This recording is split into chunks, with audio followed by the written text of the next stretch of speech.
No, but I don't. I haven't played much high stakes, no limit hold'em lately.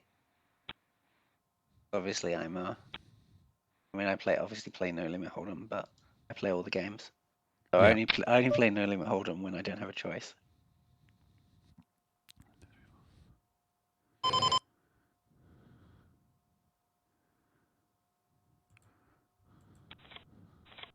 Well, that's an unfortunate start. My plan to be tight immediately out the window. I could have laid those down under the gun, really. I probably should have done. You could. I wanted to call the 3-bet, but it was really big. Yeah, you're gonna see in the tougher games like this, you're gonna see people raising more out of position than you're used to, rather than giving the in position player a good price. Yeah, that makes sense.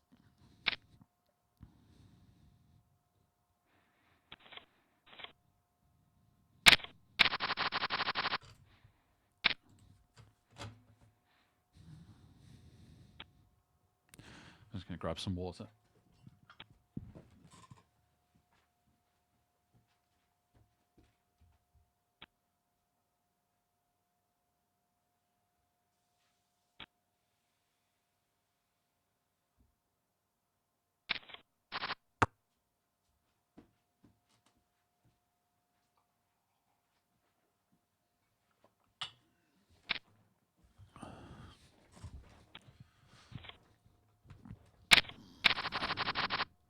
Did somebody just go out, or have they been moved table?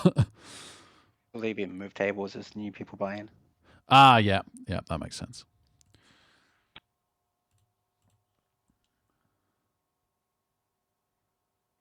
Talking of which, late registration is just over an hour.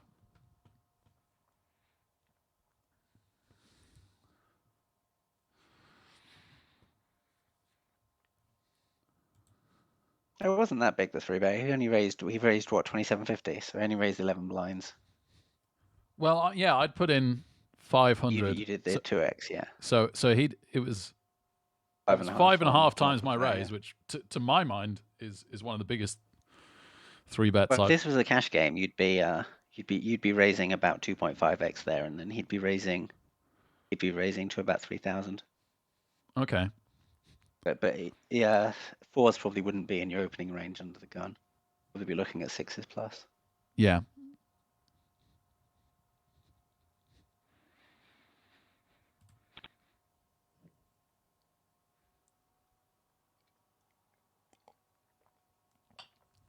Yeah. Considering I'm meant to be playing this a bit tighter, to my mind, I shouldn't have played the fours, really.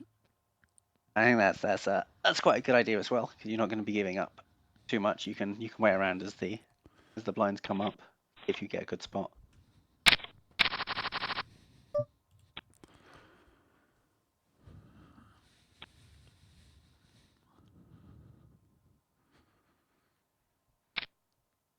Do you know what your opening range is in each position?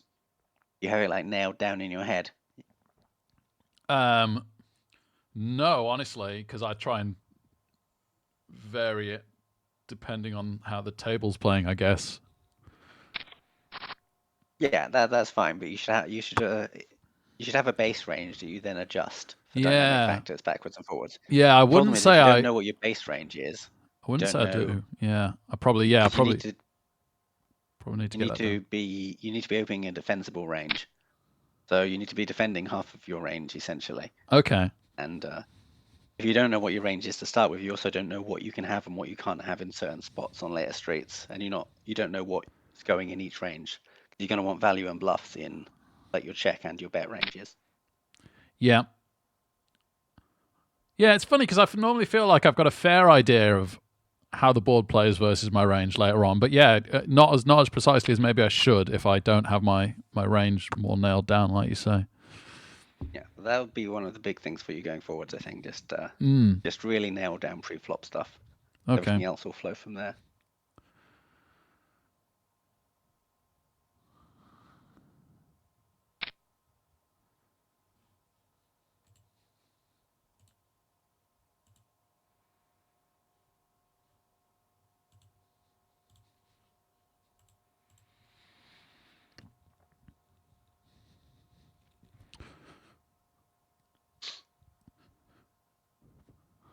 Oh wow, called and was right. Yeah, the big all in was a bluff. Amazing.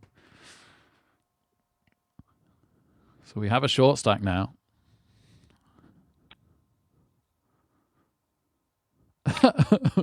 Bolko put in caps. Bolko. Brilliant.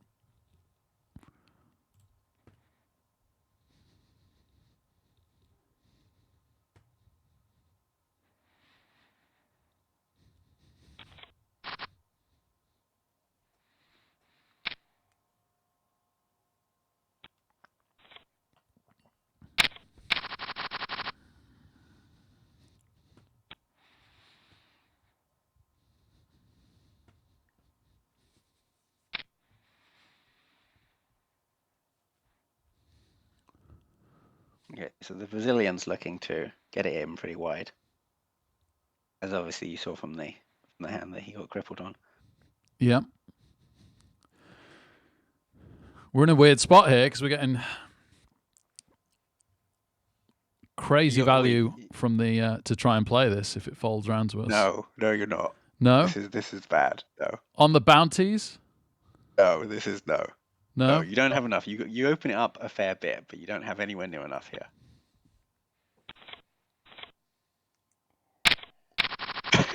you considering going over the top or something?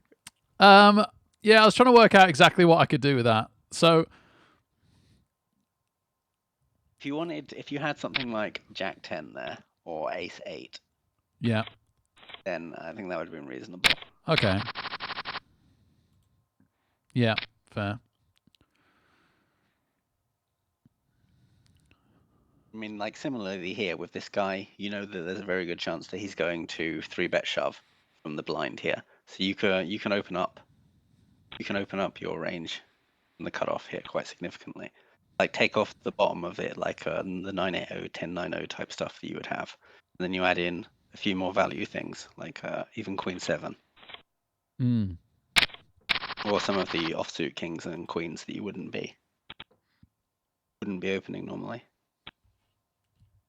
or at least that you wouldn't be opening normally if you had your pre-flop range nailed down. But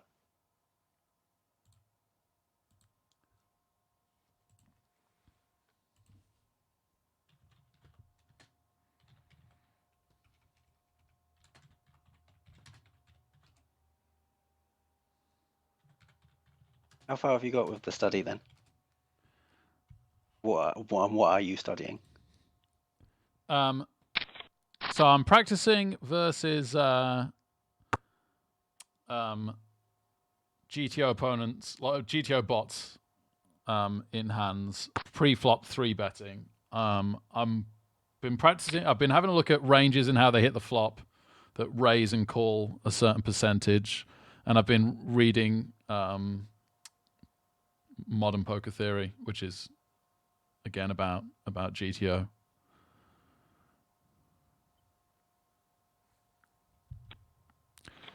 I'm really sorry, Dio. I'm going to be less able to like think about and be interactive about discussing poker in general whilst I'm playing this tournament than almost any other stream we could have done together. So I like it's nice to have you here for this, but yeah, like we should do another one when I'm playing like stakes I don't care about, so that I can actually have like a good, more in-depth, meaningful conversation. I'm really bad at like multitasking my thinking.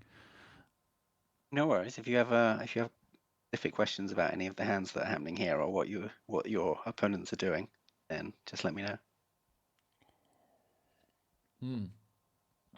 Cheers, will do.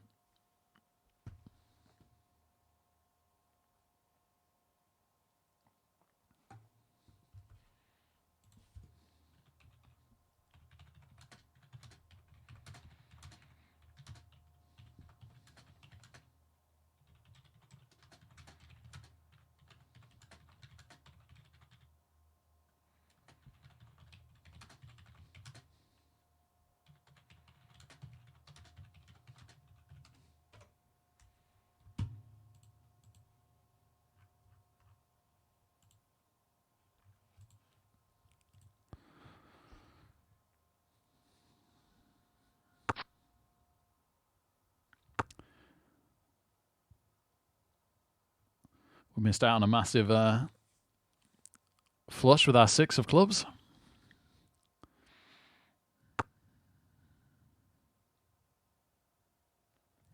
So, talking bounties for a minute then, Dio. So, this little stack, we're getting about double value on their stack when they go in at the moment. Yeah. Yeah, so that doesn't mean you go with anything like, say, 8-2. It does Okay. mean that you open up significantly. You also have to be aware of the other people still in the hand. Yeah, I was going to say, yeah, that like the big X factor. The reason why I didn't like that spot on the previous hand was because of the big blind still existing. Like, if we were the big blind and it had folded around to us from their shove, then I think that's pretty borderline on whether we can call that. And maybe because I'm an underdog here and getting any bounties would be massive, then I think maybe like here this could happen exactly here, and we could obviously we could definitely call a king 9 off. Like, that's a way different hand. Yeah, the 8-2 would be a fold. The king, if he'd shoved here, the king 9 would be a call.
At lower stakes, I might have read that river bet as the weakness that it was and come back in big over the top.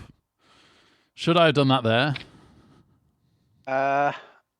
No, not so much there because I think it's very difficult for you to have something that raises the river after you check the turn. The pre-flop is fine, though perhaps on the bigger side you could have just gone 3x, but pre-flop is actually fine. You're well within ranges. Flop is excellent. Turn, you would normally be giving up, but when you pick up the gutter like that, you can barrel. You can barrel the turn for about 2/3. So what I would have liked to see there is about 3,700, 3,800 I guess I was worried about getting check raised at that point on the turn. on the turn when I'm drawing live. Yeah. Then you just let it go. It's not a big deal. All you've got is one overcard and gutter. You just let it go, but you're pressurizing the mid pairs. Yeah. You think I can let go to the min bet on the river? No, you're obviously calling that. Yeah. So okay. So I kind of played that fine, I guess. It is a shame I didn't barrel the turn because it looks like that would have won. But must say, yeah. Yeah, because when you bet the flop there, he's still going to have all the mid pairs in his ranges, and he's going to have some ace highs. Because of the way he played pre-flop, he doesn't have that many of those though, and he does have a lot of jacks in his range. So if you just give up, I actually don't hate it too much, but you should be barreling a standard there. Okay. 1/3 on the flop, and then barrel for about 2/3. It's fine. Gosh, I'm weirdly cold. Oh.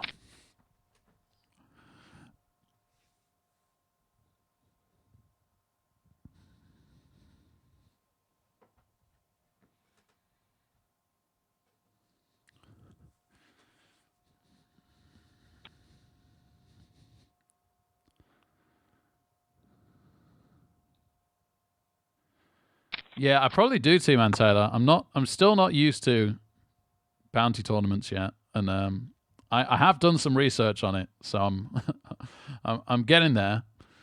I have more of an idea than when I was playing my first one not my first ever one, but they're so regular now. It's like the standard. Like they were a rarity, they were a novelty back when I was playing, and now there's more bounty tournaments than there is regular tournaments. I actually don't know against his specific hand whether that would have worked for you at the barrel. It would have been better for you if he had like the 6, 7s, 8s, because he would probably fold those to the barrel. But with the 3s specifically, he needs some bluff raises, and the double jack does give him a slight range advantage over you there. So he would probably be raising bottom pair that he gets to that spot with. So what you often do is you pick your bluffs from the worst hands you're in a spot with.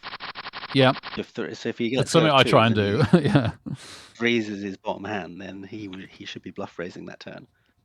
You might have saved yourself a bunch of chips there. Nice. And not had the dissatisfaction of having to not draw to the 10. Yeah, cool. And as it turns out, draw to the king and the 9 as well.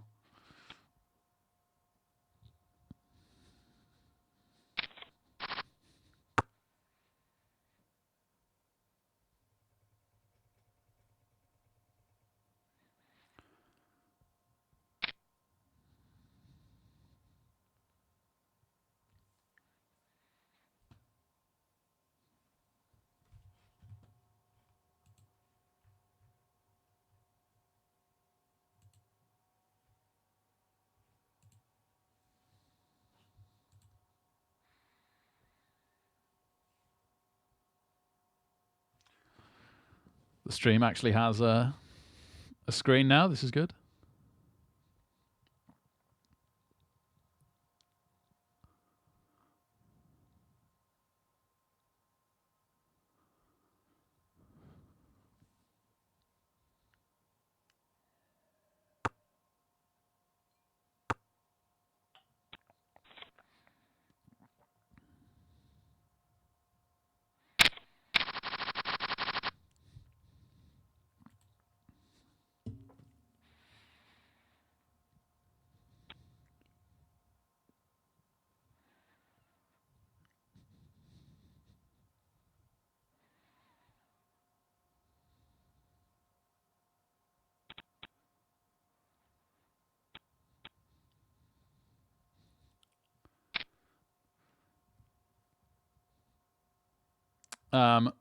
Chat are asking if you can cast the game, Dio.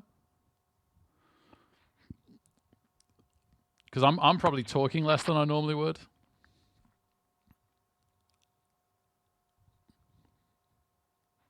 But it's up to you. I don't know how you go about casting poker. I don't have any of the stuff set up. Sorry, I deleted all my stuff. Oh, sorry. No, I Deleted think the they just accounts. mean like maybe I could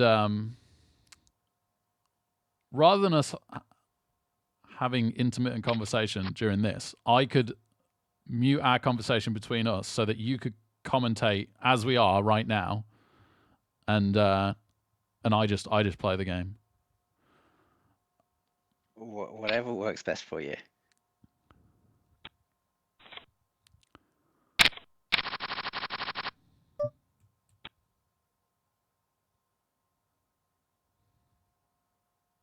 It would take some getting used to, Martin. I probably should for the sake of the stream at some point, but yeah. Yeah, okay. Yeah, sorry, Dio. It's a shame because like I really hope we can do this again, like I say, when it's smaller stakes and we'll talk and that'd be really good. But yeah, You're feeling a bit nervous, that's all. yeah, or like I'm concentrating quite hard and yeah, and so I'm not streaming well and I'm not chatting to you well. So yeah, that would be great. Okay. So I'll just leave it as it is, except I'll mute myself. Yeah, great. I'll leave you with the stream, Dio. Thank you very much. Thanks, mate. And I'll talk to you in a bit. No worries.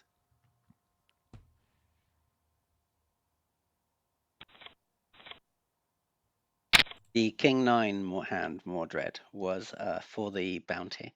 It was only a 20 big blind shove.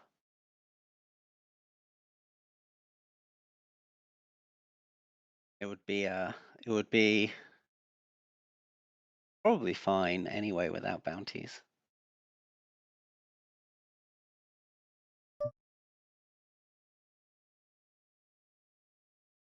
But Rick is thinking about 8-3 offsuit here, which is an instant fold, but I think he's thinking about it for the bounty.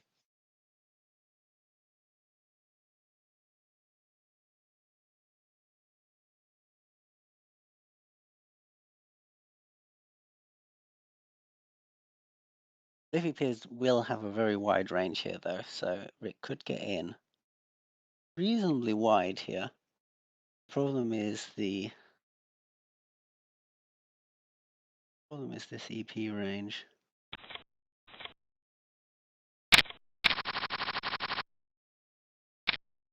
So Rick could probably get in there with something like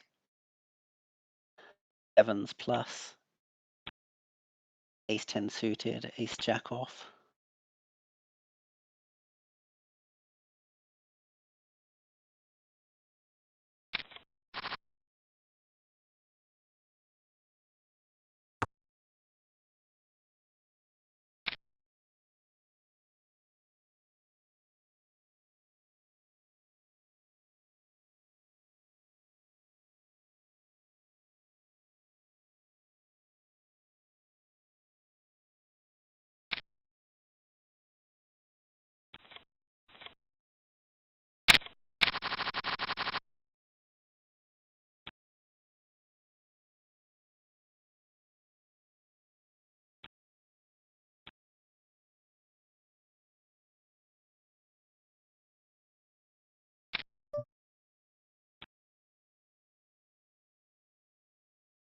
That would have been a reasonable 3-bet bluff selection, but I think Rick's fine folding that as well.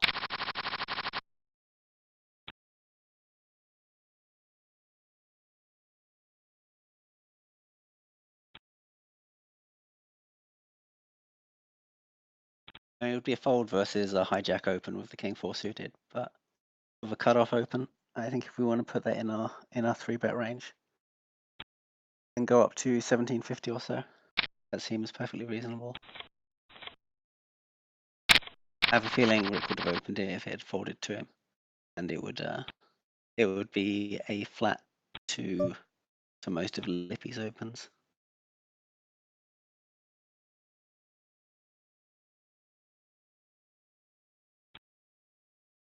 Discipline from Rick. I half expected him to min raise that 5-3 suited.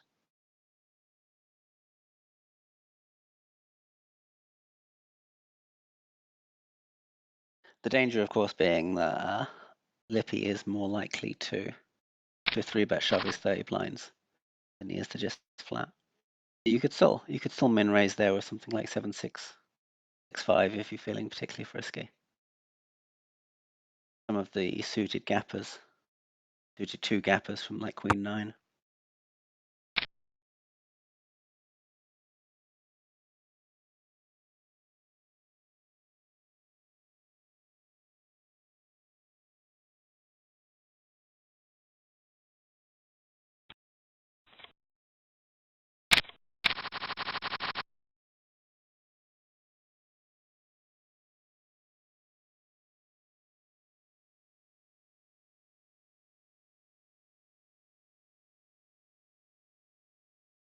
Rick's still completely fine stack-wise here, with a mid to deep stack, well over 50 big blinds.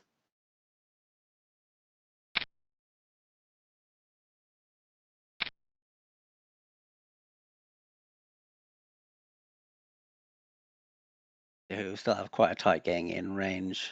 His 3-bet range will be polarized, and he'll be very focused on position and taking advantage of implied odds. Especially hands with nut making ability, or implied odds hands versus the weaker players or the bounties that he's going after.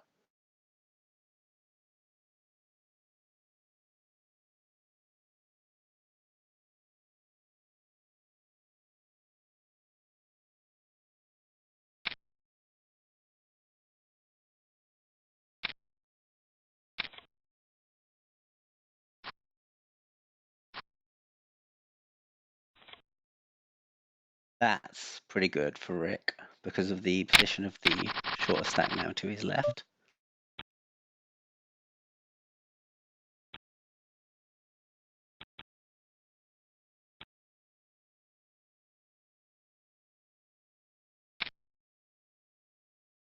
He folded before I saw exactly what his hand was. I saw it was ace-3. If it was, so we'll talk about 2 different hands there. If that was ace-3 offsuit, that's a trivial fold. If it was ace-3 suited, I would have opened it, but it's kind of borderline. So if he's playing tighter, folding that would also be reasonable.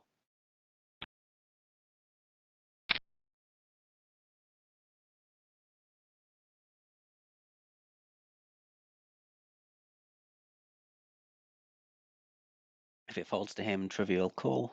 If Lippy shoves, trivial fold.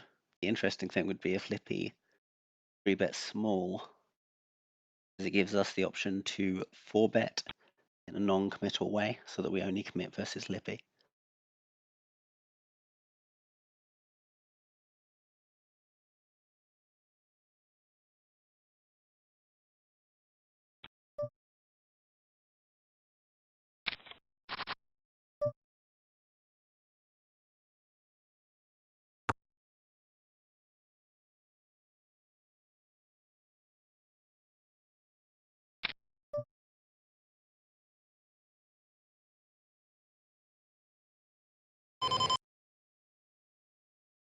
He's thinking about it, but it would be a bad spot. If it was 3 10s or 3 9s on the flop, perhaps even 3 jacks, you could think about a check raise, but probably not with 8-7. Maybe on the 3 9s you would with the 8-7.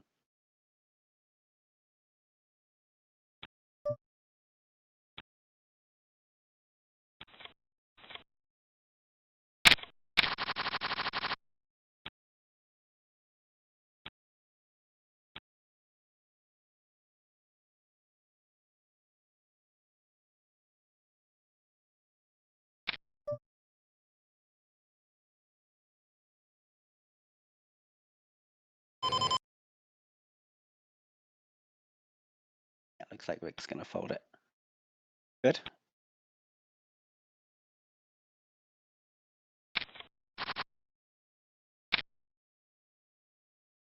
If that had been suited, then we could have certainly flatted. Probably flatting rather than 3-betting though, because our 3-bet range will look something a little more like king queen off, ace 5.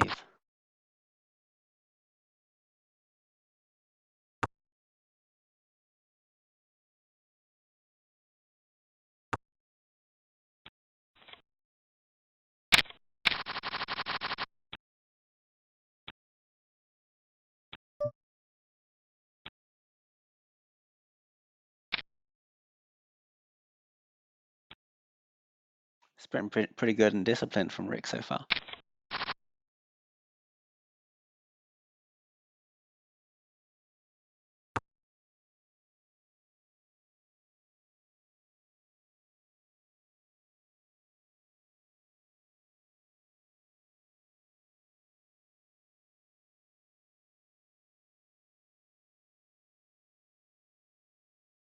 Unfortunately, not enough.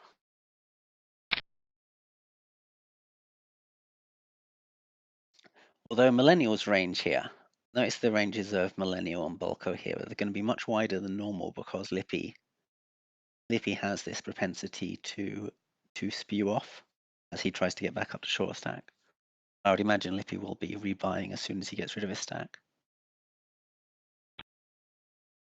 Queen 7 offsuit isn't anywhere near enough, but you could certainly say call with Queen Jack suited there and maybe 3-bet with Queen 10 suited. Obviously, you need a better hand to call than you do to 3-bet, as your 3-bet range should be polarized.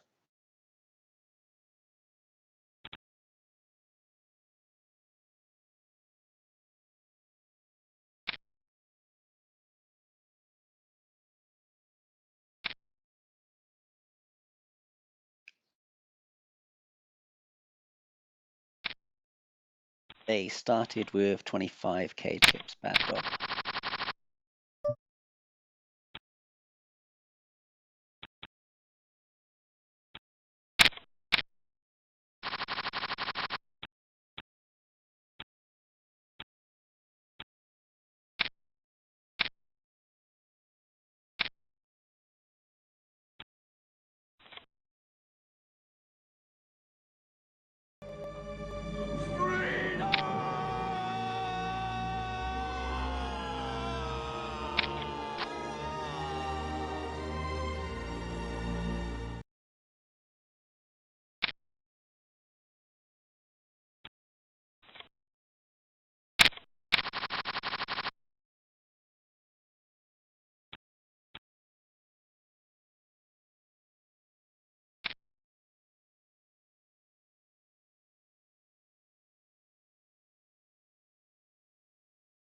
If he's been tightening up, I think he feels that he knows he's going to get called fairly wide here.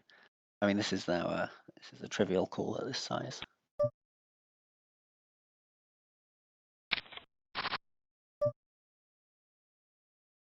Yep, check. So we're check calls. We've got what's known as a category 2 hand here. So it's not a premium hand. It's not a semi bluff. It's you pay your premium, so you pay your sets and your semi bluffs like 7-8 here together. Play them quite aggressively. This should just be a check call. Fix thinking about it there. Oh. The problem here is that we're not strong enough to stand any other action. But if we just check call it down, then we're protecting our check-in range. So when we have a medium strength hand like that, but we check raise it and play it too aggressively, what we're doing is unbalancing our checking range. So it lets him attack us far more freely when we check.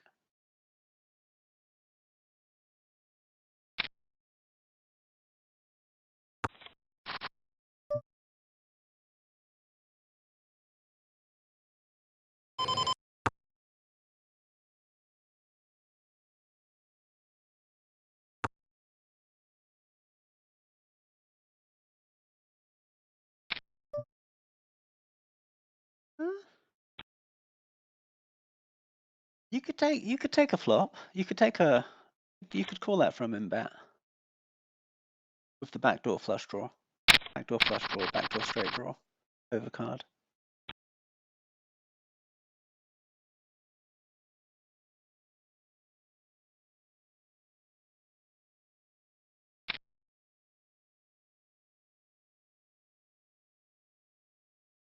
So on the queen 5-6 flop, so your check raises would be things like sets, or probably you're checking 100% to the raiser, but your check raises would be things like sets and draws, and then your check folds and your check. So then you have your check folds for the bottom of your range on each tree. Your check calls would be likely, well, perfectly queen jack. Where are we going? Okay, yeah, this is fine. This is fine.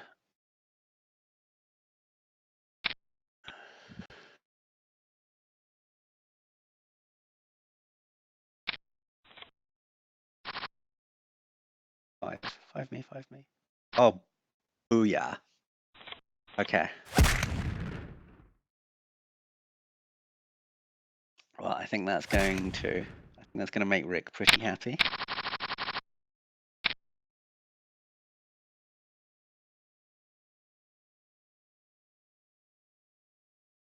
Very close there. I think shoving is fine if he doesn't think he has an edge on the field, which in a $500 tournament is a pretty reasonable assumption.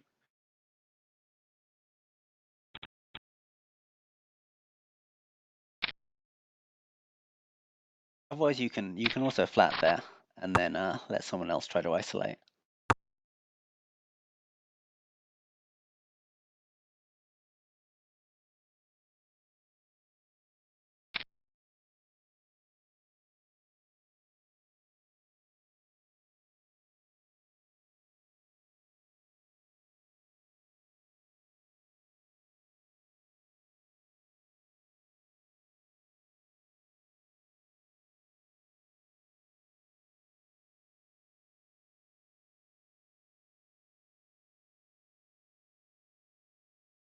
This is pretty exciting now, actually. Rick should be very tight on this new stack. Or rather, when I say tight, he can play lots of hands cheaply, but should be very tight about getting large stacks of his chip in. Rick is currently the chip leader. Second place at the moment has, as you guys are seeing this, will have 45k.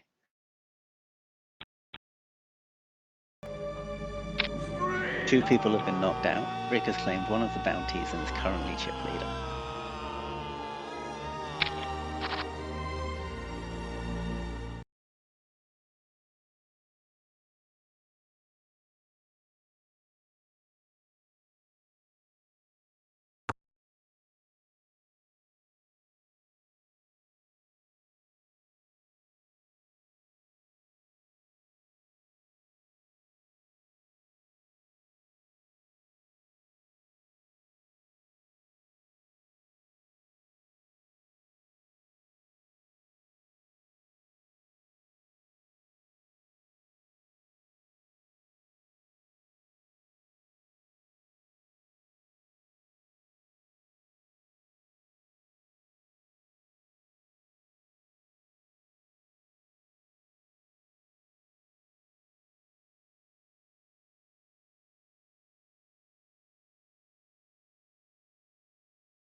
Most hands are bad in boredom Z-Talk, and it's even harder to hit the flop afterwards.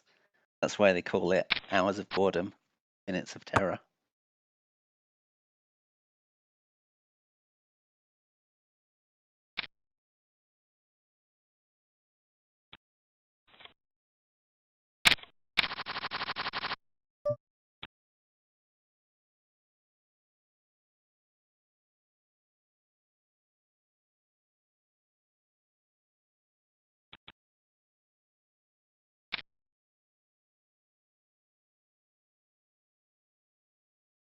With that double up, Rick now covering the table, he has an excellent chance, especially as in a turbo.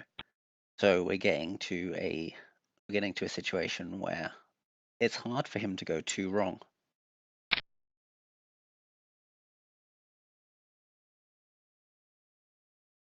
Hard for him to go too wrong when committing a 30 blind stack. So there's an excellent chance of Rick picking up more bounties now as well. What we don't want to see is Rick spew this on something like 9-3 offsuit running a triple barrel bluff.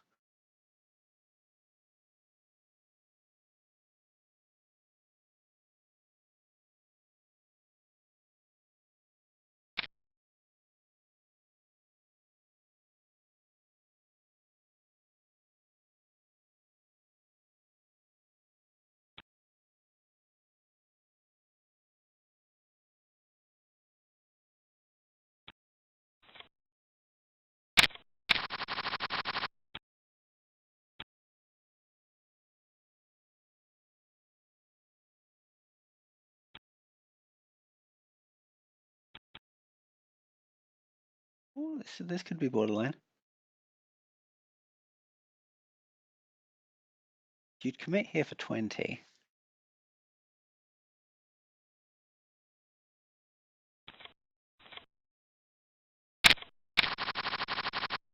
Yeah, I think we can probably shove. If he raises to 1500 there, we can probably shove. This would be this would be any two cards shoved folded around to him, and will probably be a 3-bet all in now.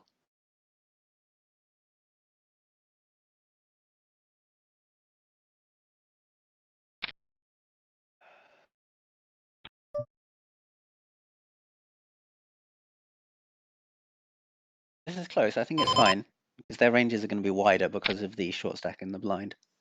This is pretty close though. This is the only situation where we could have considered letting the jacks go here.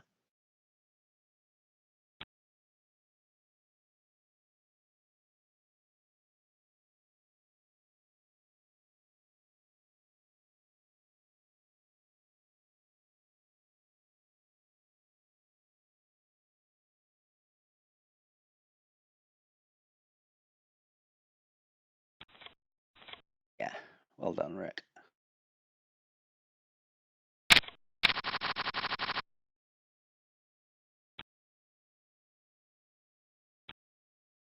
A lot of what makes that possible is that the ranges for Revolver's range is opened up because of the Paulino bounty. And because Millennial knows that Revolver's range is opening up, his range is opened up, which lets us 4-bet that for 40 effective. Which would be fine in a vacuum. The problem is if he loses those 20,000 chips, it reduces his ability to pick up other bounties in the future.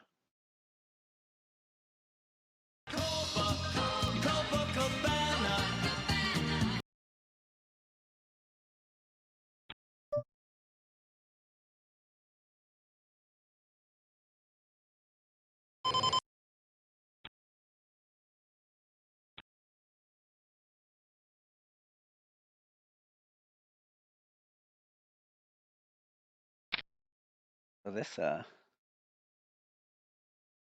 is going quite well.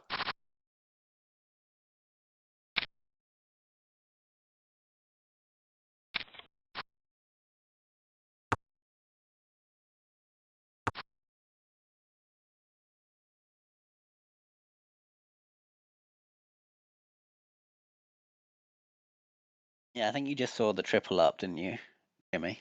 Or the the double up with the sevens. And there's an old phrase that Negreanu liked to say, which is called "There's a lot of power in that pot." And on the really big pots, he'd be happy getting it in as a slight dog, because he can use that big stack then to win the tournament.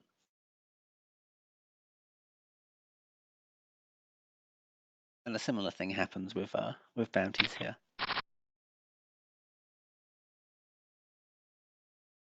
Covering the table is such a benefit here. It can literally make the difference between Rick picking up an extra $500 or $700 or not.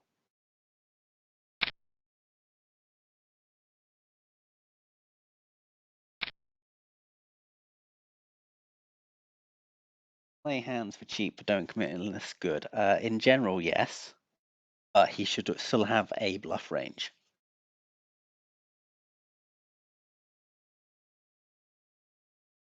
So there should never be a spot where you always have it. You can lean heavily towards value, but you should always have a bluff in every spot. If you ever find yourself in a spot where you're shoving and you're thinking, well, I only ever have it here, then something has gone very wrong in your range construction.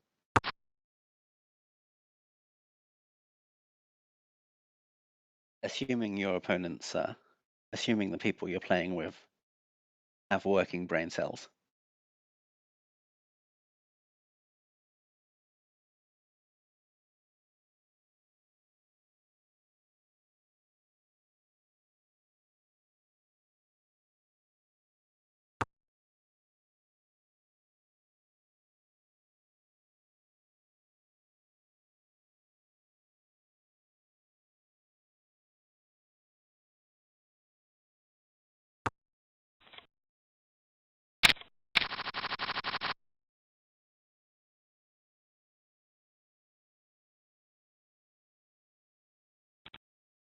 Yep, trivial fold.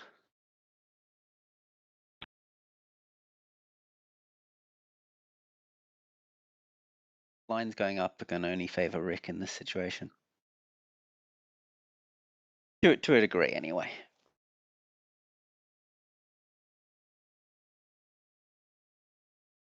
It wouldn't be so great if he had a big edge on the field.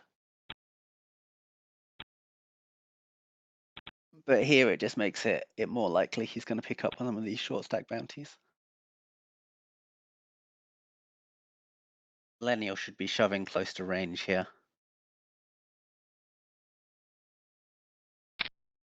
It's probably not 100, but it's pretty close.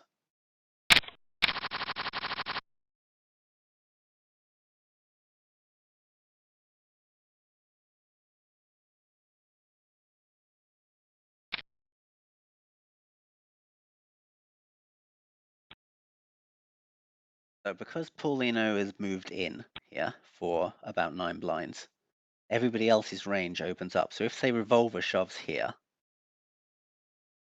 Rick probably still has a call. He certainly does if Bolko shoves.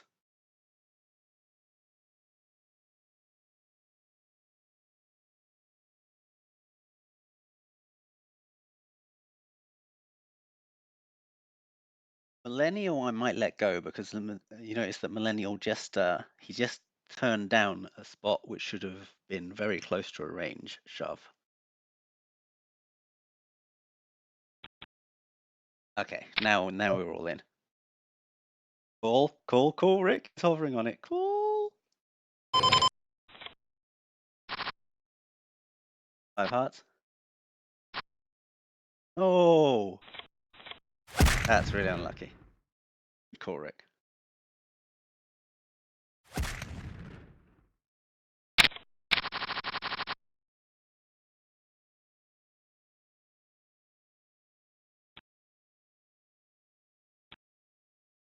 That would have been $250.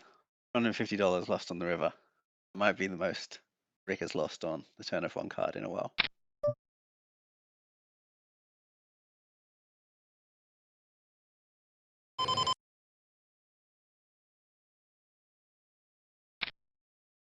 Yep. Good sizing.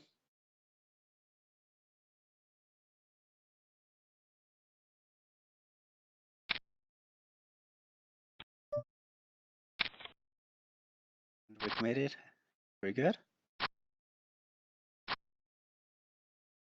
This time we hold.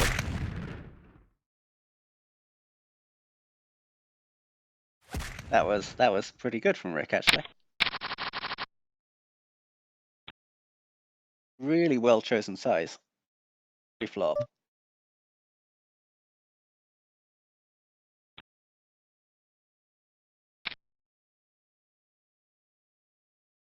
Because what you don't want the E flat calls.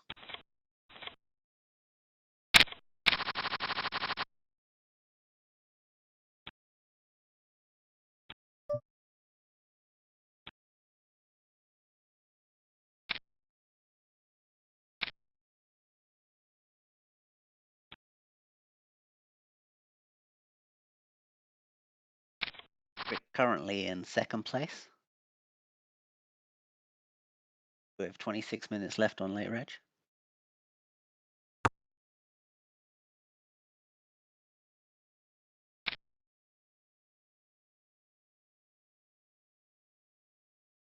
This is a turbo though, remember guys, so it's gonna be a lot more pre-flop and flop orientated than in deeper, slower tournaments.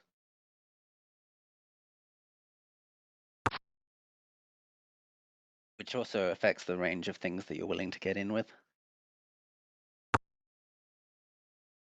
Because you can't run the streets looking to take pots away on the Eternal River.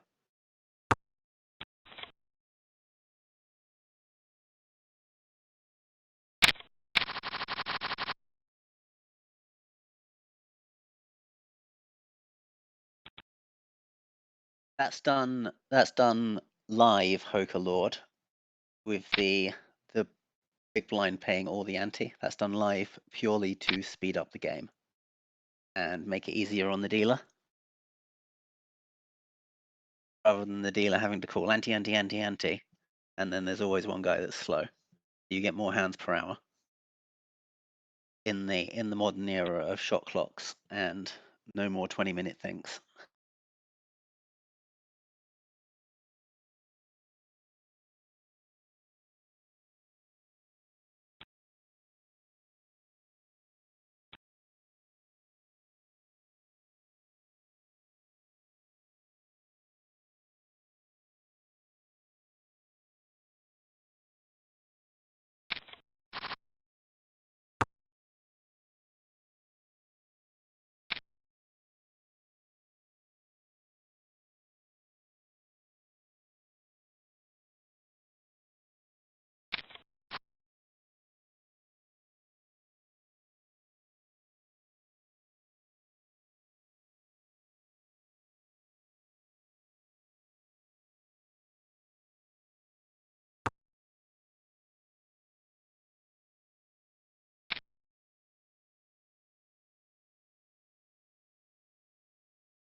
Yeah.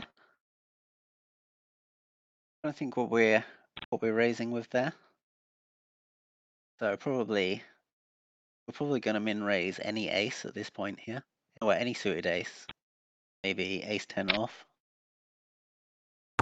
Under the gun. King Queen O, King Jack O. Like King 10 suited, Queen 10 suited, 9-8 suited. Yeah, we can still raise 9-8 suited here.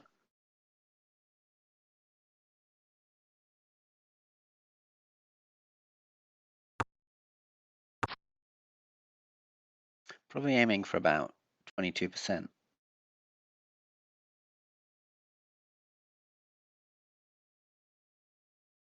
Can't open up too wide in this spot under the gun here, though. I mean, some people might be tempted to start opening 40-50% of hands here, looking for Revolver's Bounty. The problem is that when Revolver goes in over the top, you still have to deal with Santoy.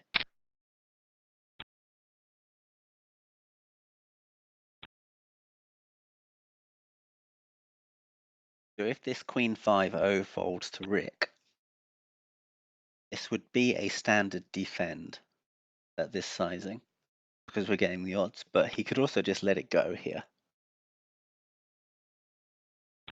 Let it go and keep with his game plan, playing a little tighter than he should.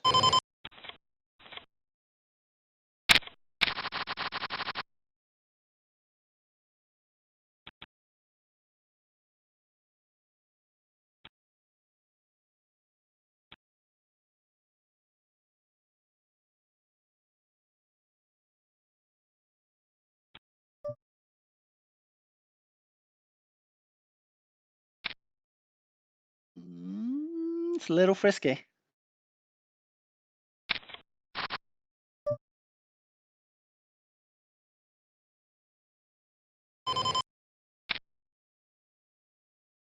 Because this is the type of flop. This is the type of flop where you would be betting 2/3 in general. It's not like the ace high raggy dry flops where you bet 1/3.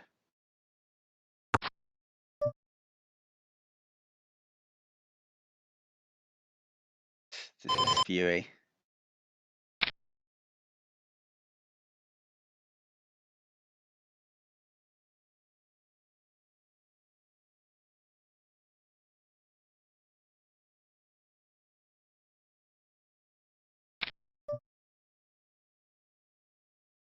God, I really hope he folds now.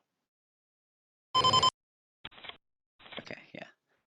Okay, so the last hand got a little bit wild. That 5-4 is a little bit wild.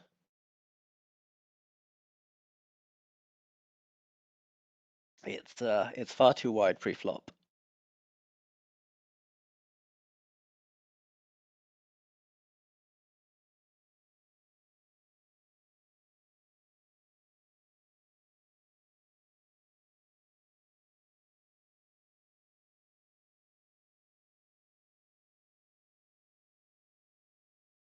On the 9-7-5, as the pre-flop ranger, you're not retaining a range advantage. And the reason that, say, on an ace 8-3 type flop, rainbow, we would have a range advantage as the pre-flop ranger. So then we bet 33% with pretty much our entire range to deny equity to the villain and push our EV advantage while not risking very much.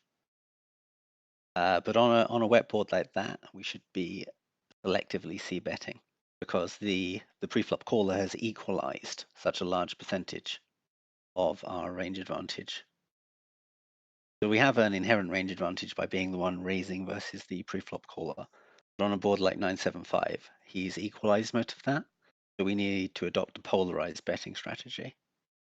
So betting our very best hands and betting our semi-bluffs, which we will have a lot of on that flop, so we can't even bet all of our semi-bluffs.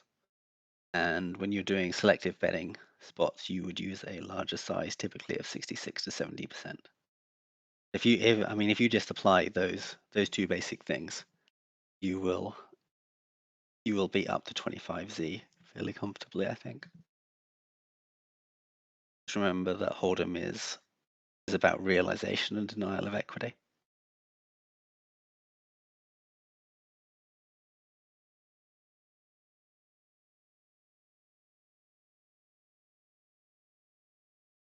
So this is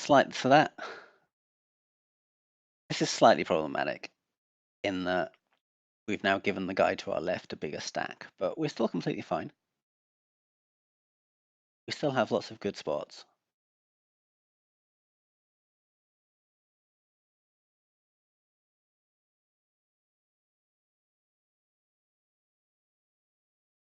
The other thing because we hit the 5 is whether we should be betting at all here, or whether the 5 should be in our check call range. Let's say we've opened up 9-8-0, 7-8-0, 7-6-0 type things. They would then all be in our check call range. Aces, kings would be in our check call range on this type of flop. Tens and jacks you might want to bet because they're more vulnerable to overcards than the aces or kings.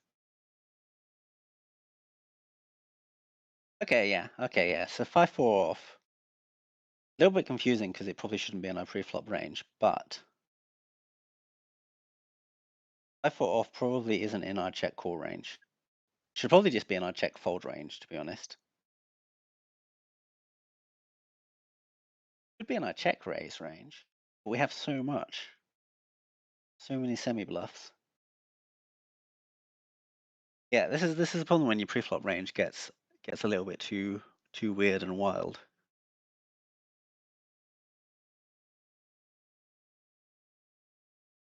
I don't hate check and then call a 1/3 bet. Hey, Dio. What they Sorry, while usually we should got be 2 minutes, I thought I'd hop back in with you.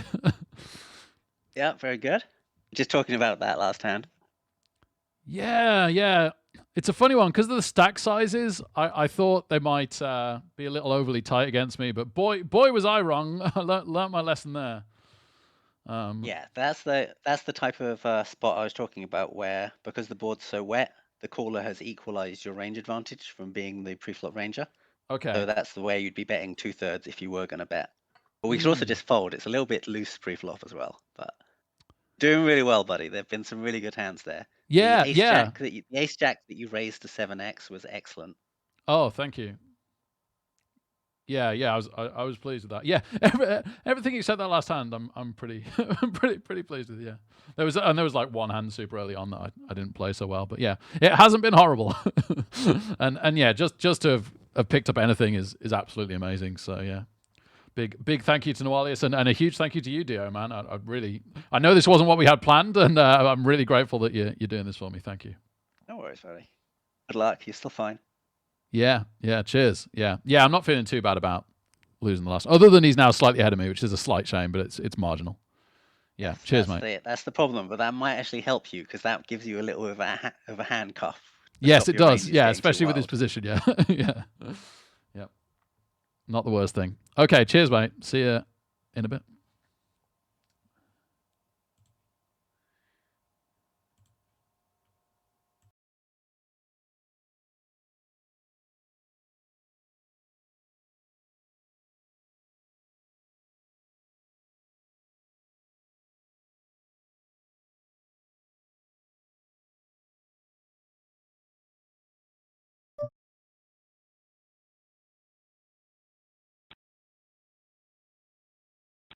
Yep, good disciplined fold from Rick there. I have a feeling he was tempted to go after that bounty.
Isavon, when he actually bet the 5-4, he's not betting that as value. I think he's trying to, when he bets the 5-4 on the river, he's trying to knock off a 9 or an 8.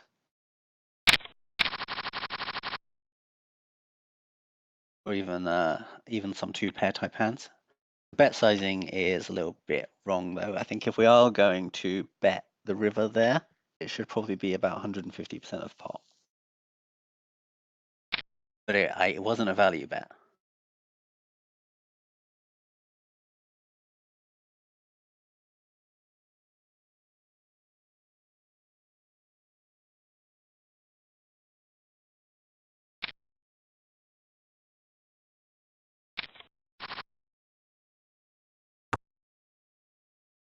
The NFL draft starts in 2 hours, Mordred. Part of the reason I'm still up.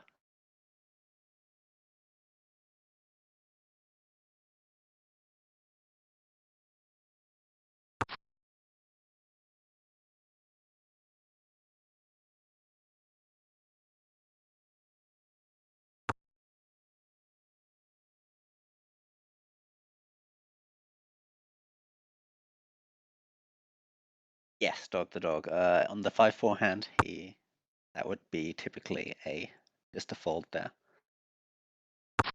His opening range would be basically the high equity steals.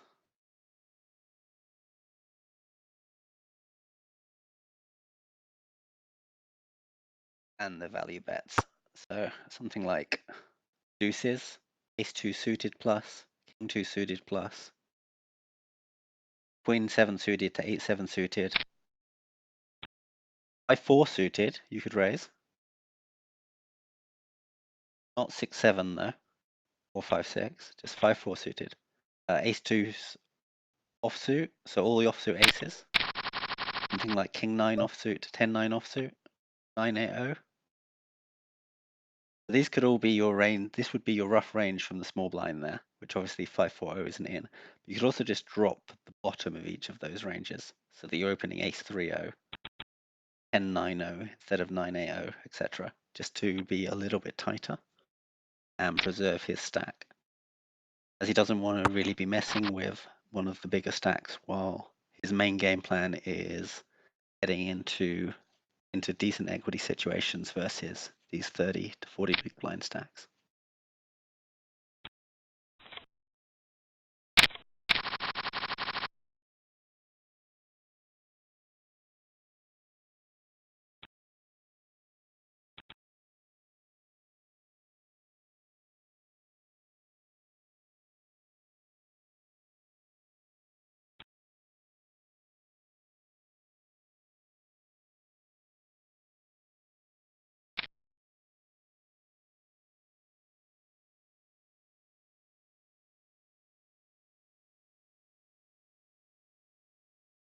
Completely standard call here, by the way, for a min raise.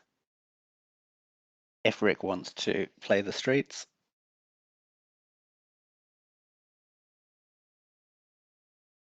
But if you are calling, you need to be making some moves as well. So I think a fold, given the nature of the tournament, is fine. But I would be almost automatically defending there.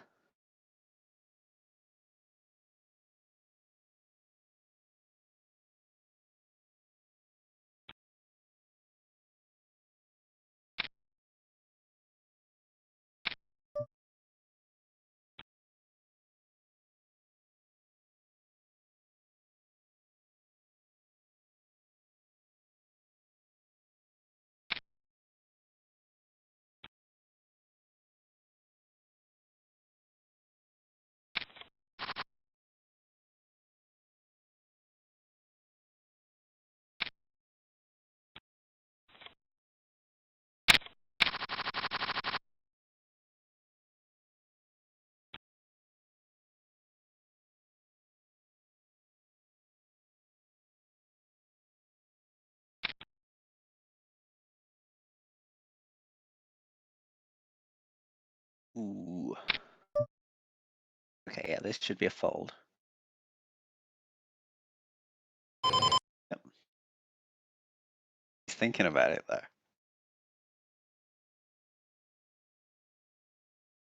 It's a massive fold. You probably want ace jack here at a minimum.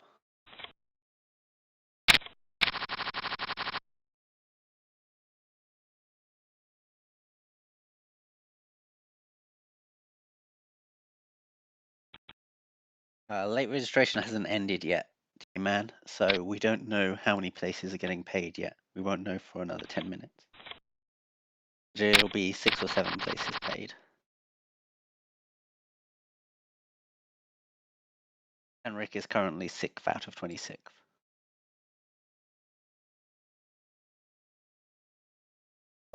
First place looks like it'll be about 3 grand plus all the bounties. Yep. This is reasonable. Is it though? Is this bet sizing reasonable? What's Rick been opening to?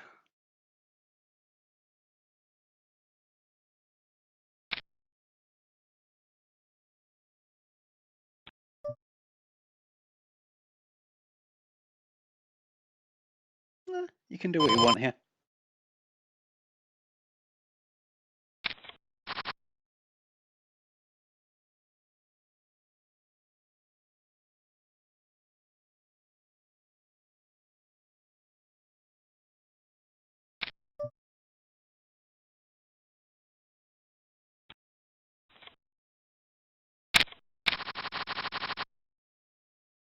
Seven, 7, 4.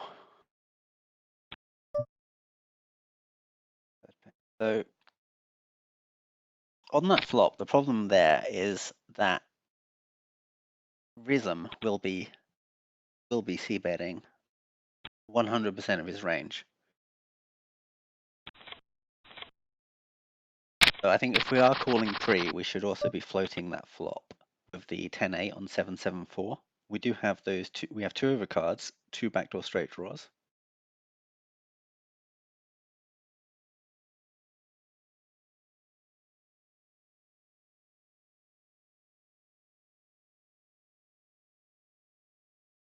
But then we would have to be willing to bluff when the heart comes in as well.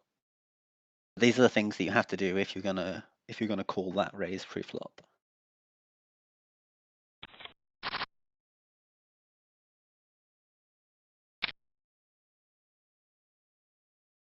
If you're gonna call that 3-bet pre-flop, which whether you should be calling the raise pre-flop will depend on what your initial raise is. So whereabouts the 10-8 suited falls within the range is going to be pretty borderline one way or the other, depending what your total range is, whether that's one that you need to defend or not.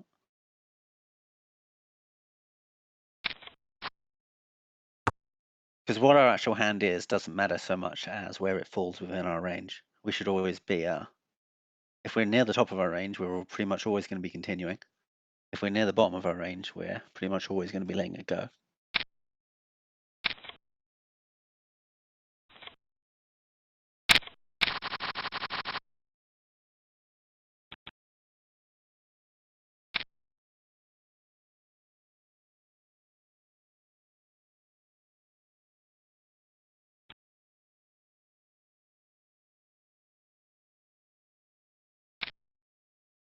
Ooh, this could be an interesting spot.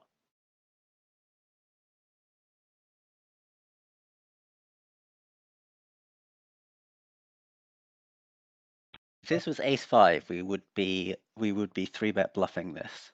I think we can 3-bet bluff this with ace-4 as well. Again, this should now be in our check call range. We're either way ahead or way behind. We can't. I don't think we can be doing this.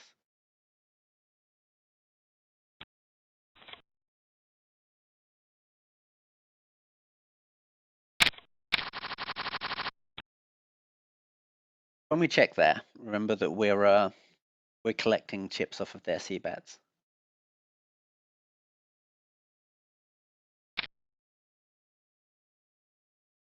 So if we're going to lead out there, the only thing that the ace is doing for us is acting as a blocker against their chances of having an ace. So we've turned our top pair into a bluff at that point. And the only thing that makes it better than bluffing with complete air there, like, is the blocker effect.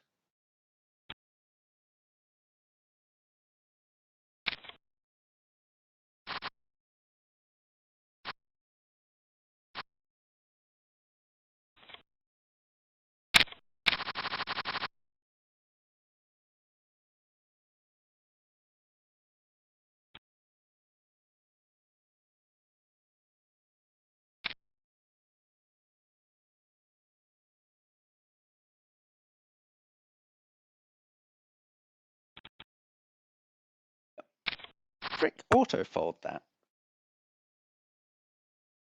If Bolko had shoved for the 4,000,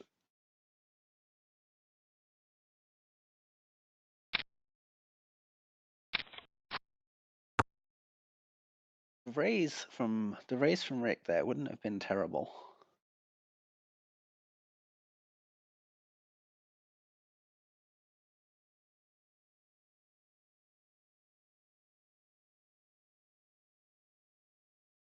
You can probably do all three options there actually if Bolko shoves. You can fold, you can maybe shove. Maybe shove. Raise to about 9,000 and fold.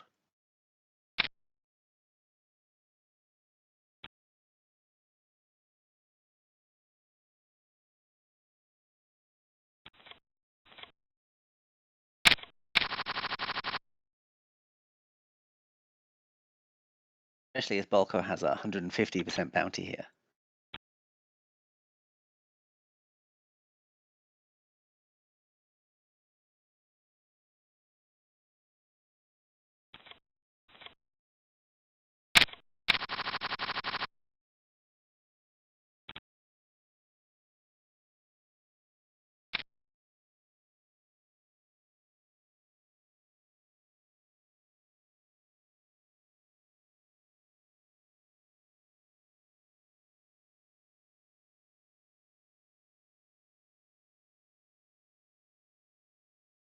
Okay, so Rick won't have a range min bet here, but it is pretty close. Rick should probably be min raising on Bolko's blind, maybe 40% of hands.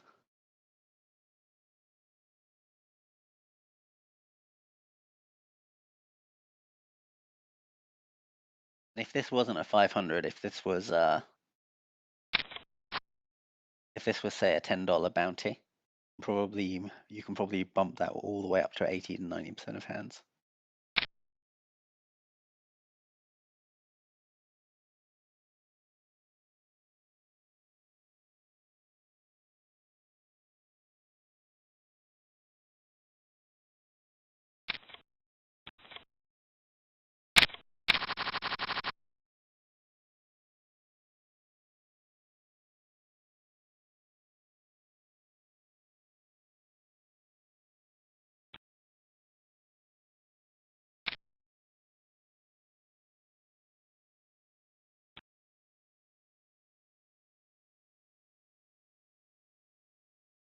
Again, this is the kind of thing he could let go, but should be a trivial defend.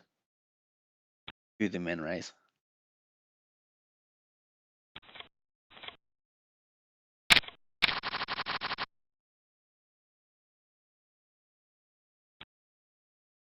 It's okay, Just Smith, the 10-8 hand you're talking about. It's okay, but you have to be willing to run the streets. Problem is getting yourself into this kind of situation where you're not running the streets. You can't just play fit or fold with it.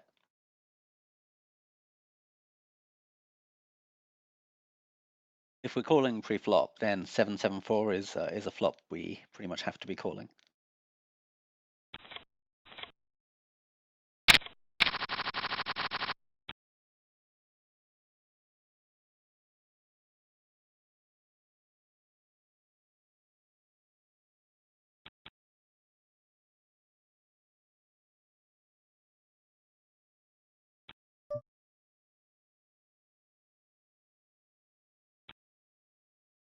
Uh,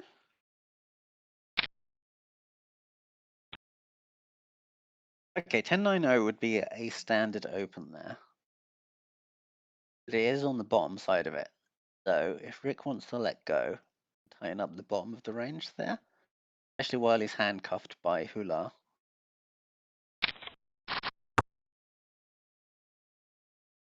And Servler Min has pretty much a shove stack even against the min raise, considering it's a bounty tournament.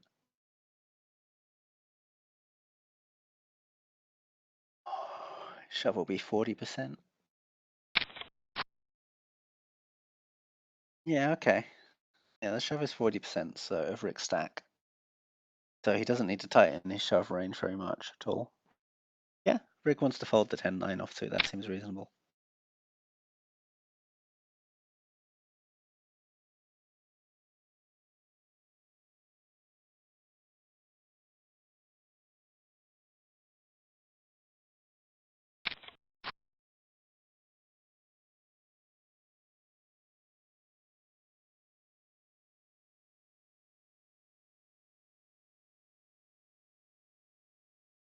But his sixth place is paid. Rick is currently 6th out of 24.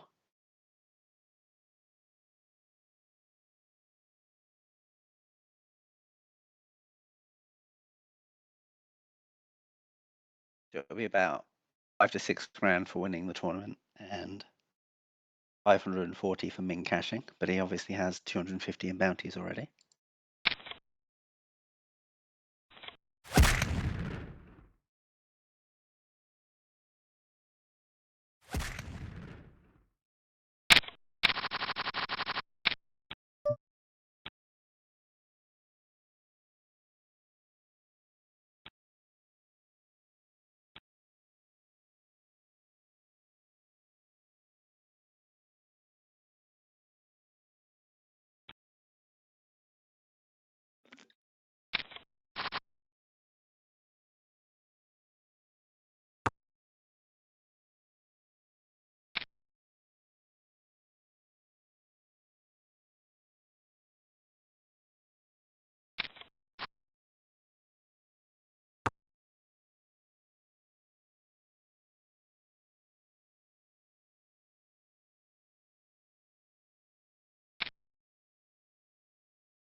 Unfortunately, yes, Raxo. It would have been actually quite a good idea to, I don't know if it's even technically possible actually, but to be seeing the hands live with you, I think that would have been quite good, if possible. But this was kind of a last minute thing.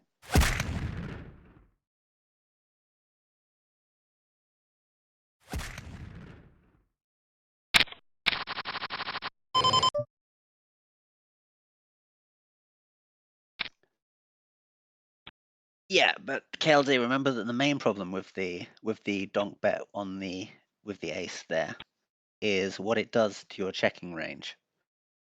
If you're betting every ace there, then your checking range doesn't have any aces in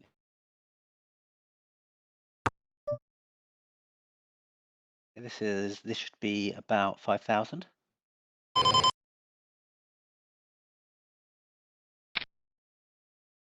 Perfect.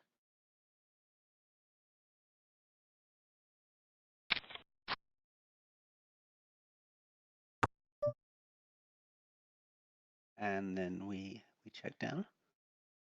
Oh, we check the turn. This card. There are turns with barrel.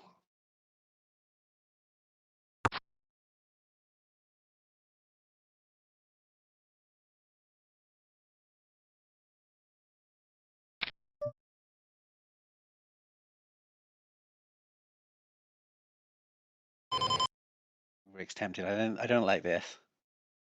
I think Rick is tempted. I think this is a lot closer to a call than it is to a fold, than it is to a raise.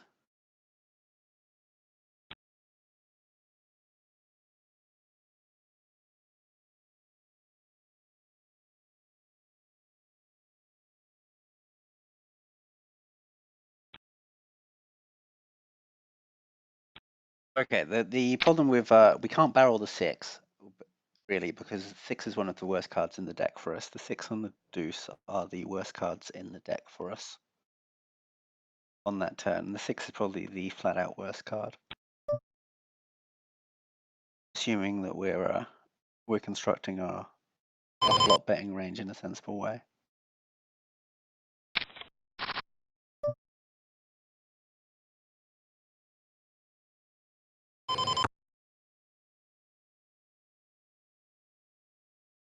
I think that's fine.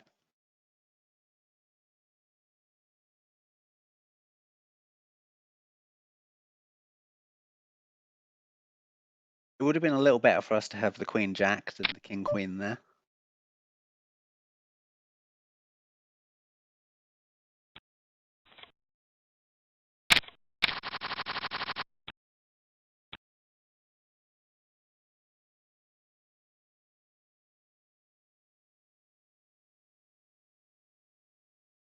Olko's back.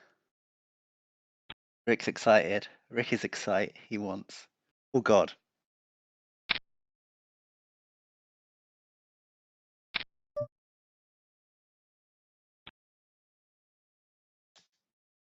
Yeah. Good decision. Not really. Like King 10. King 10 we could have gone with again there. King 10 would have been very good there.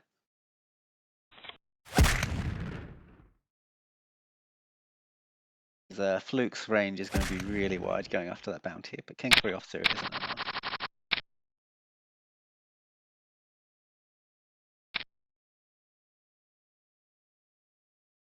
I assume KLZ that you were talking about one of the many times when he gets min raised.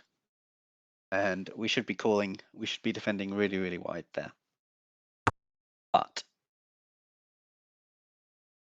that comes with a lot of assumptions about your ability to protect your range on future streets, where you're gonna have to put everything in the check and the bet ranges properly. You're gonna have to check raise to defend some weak hands. So if you're not comfortable post flop, if you're not comfortable if you're not confident of avoiding being outplayed post flop, then you can just fold all of the trashy stuff to the min raise.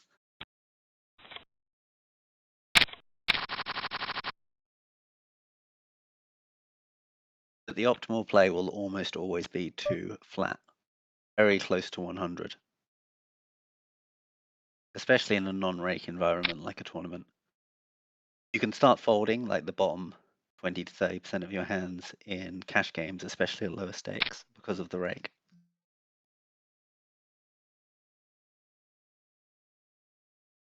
But here we don't have any rake and we have antes, so a min raise when you've got more than 30 blinds will pretty much always be an automatic defend.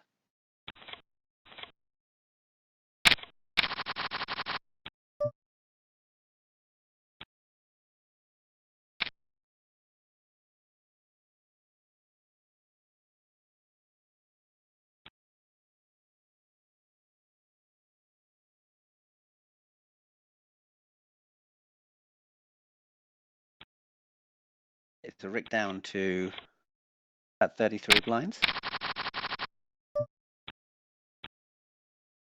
Now we're a mid stack. We're still a little bit too deep to 3-bet jam, but we are really getting there now.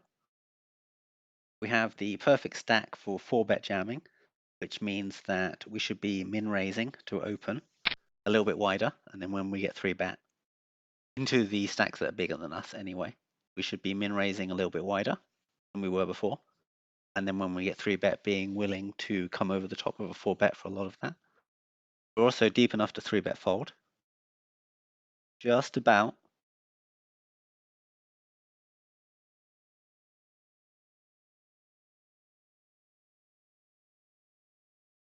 And we still have some pre-flop calls, which we're probably losing once we go under about 28 blinds.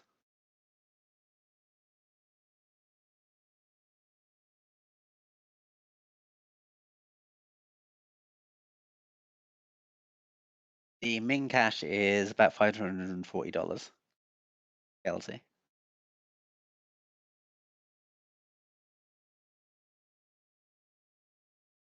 Rick is currently 13 of 19.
You can run the. You could run this.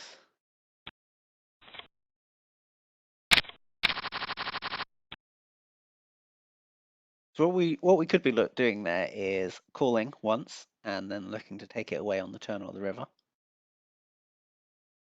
with the 4/9.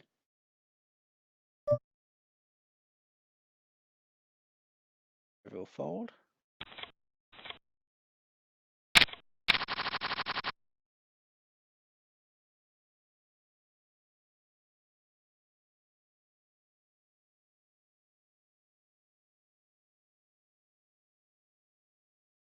King 9/0 could be a min raise and then call off against the 20 blind shove, 21 blind shove. It's pretty close. Pretty close because of the bounty. That's just a fold now.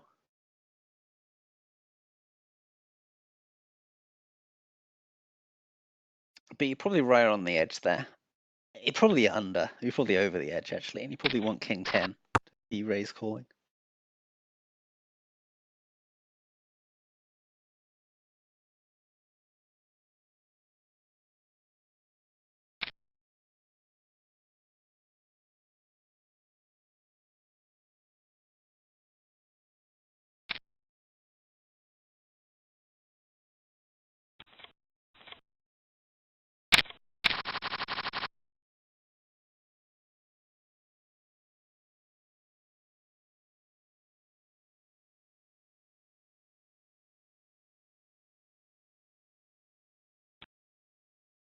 Yes, Modred, that would be great, but technically, how would that work? Because I'd be talking on Rick's stream, and Rick's stream is on a 7-minute delay. You see the problem? I mean, I don't know if there's a way around that, but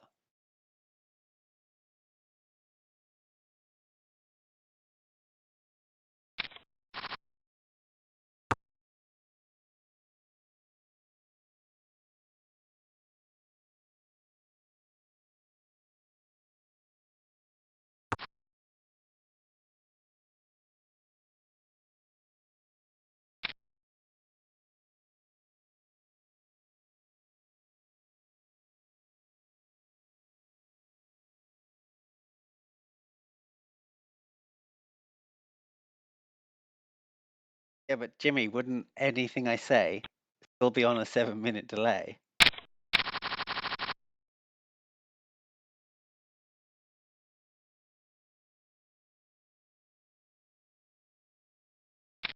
Eliod seems to grasp the essence of the problem.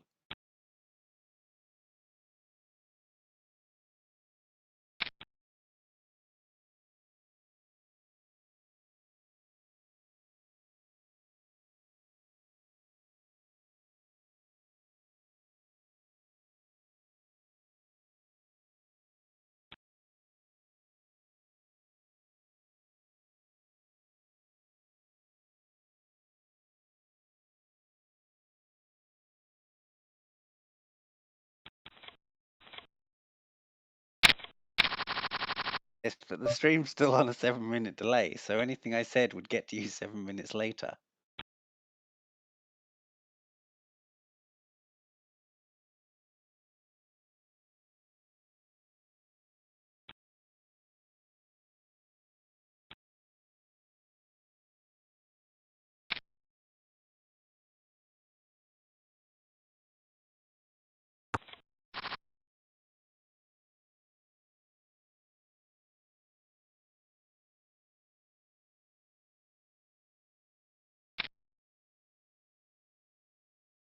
Okay, so about 25 blinds now.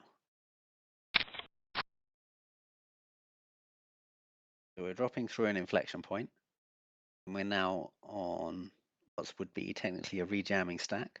The 3-betting becomes extremely profitable now, 3-bet shoving. Because the essence of Hold'em is realization and denial of equity. So when we 3-bet shove, what we're doing is denying our opponent's equity. Something here like the King 4 suited could be a reasonable 3-bet shove against something like Santoy, who's going to have a wide range. So for example, I think this would be a completely reasonable shove from Rick. and now it's a fault. But Lucky Fluke is going to have a wide range here doing very similar things.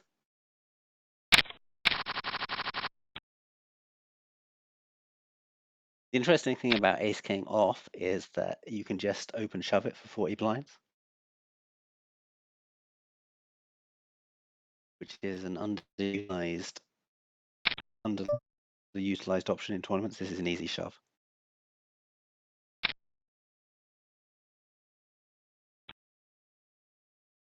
If Santoy has a hand, Santoy has a hand.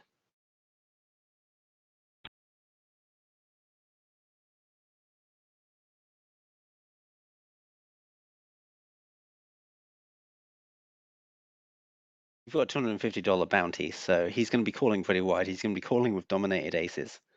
If he has something like ace jack offsuit here, probably has to call it. Yeah, see how wide he's going? And we've nailed him.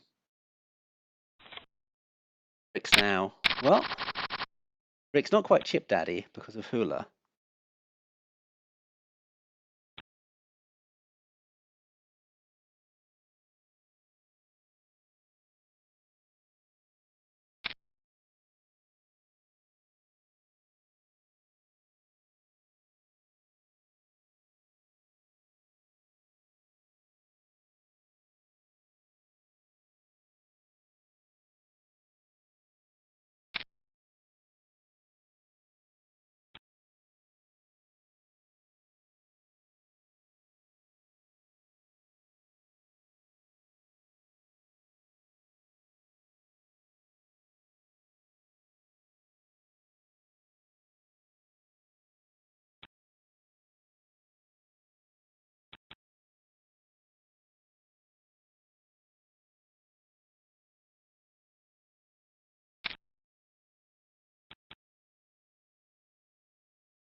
And like we talked about with Rick on the break, having Hula as the big stack on his left is pretty bad in terms of Rick building up a stack to win the tournament. But in terms of keeping Rick under control, that handcuff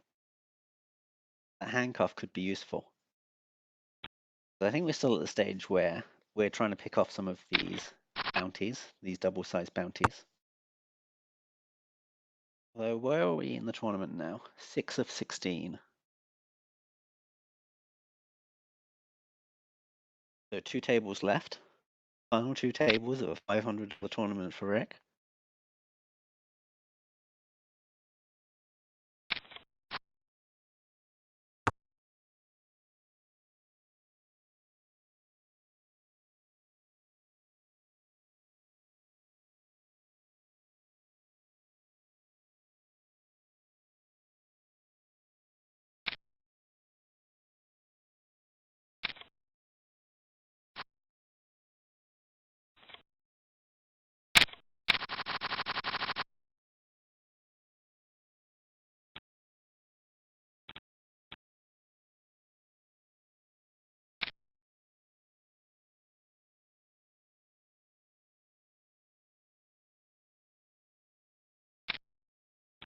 Rick is showing me his screen in Discord call, yeah, which it flickers, so I have to glance back and forth between chat and his hand and try and grab his hand from my memory in the second or so it shows before it flicks on and off again,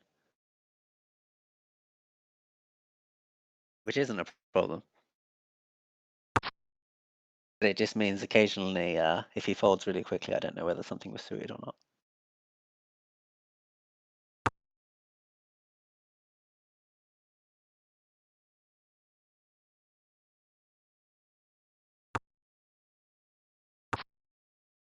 Actually, I can read it the moment that you say it, Just Smith. So I can read and follow the conversation in real time. It's just that you don't hear my spoken response for 7 minutes. Everything you're hearing me say is I actually said 7 minutes ago. Glorious.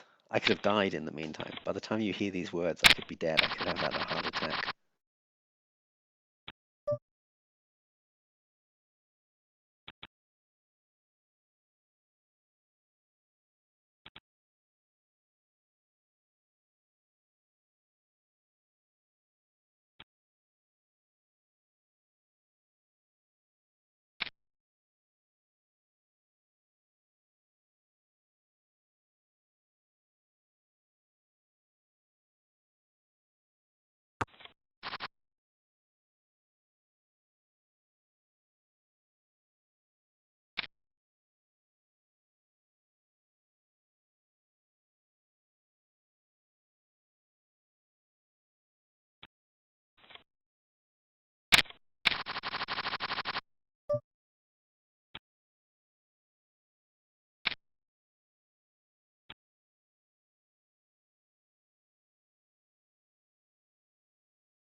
Okay, so stack-wise, what are we now? We're back up to about 44. We're back up to a mid-stack, so we're not going to be 3-bet jamming very much here. Or rather, with premium, we can still 3-bet jam things like tens or ace-king offsuit that we don't want to play a large pot out of position with.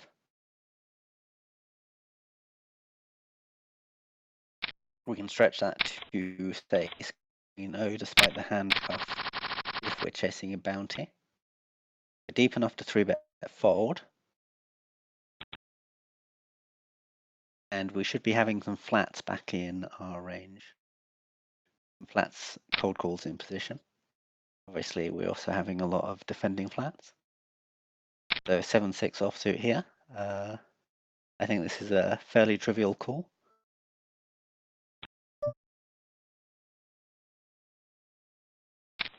If you wanted to let it go, it wouldn't be terrible, because this is the kind of thing where we're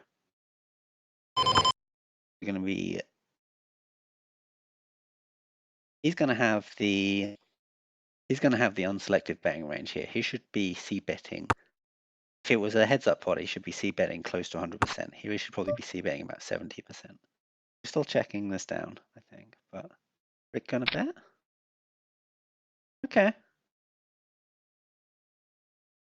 Actually, don't mind this. The problem is that we're not running out the nines through jacks type hands here, but we are giving ourselves a very cheap shot at the 5 outer, and we're denying equity to the queen jack, queen 10, king jack type stuff. King queen should be almost automatically calling at that size if either of them have king queen.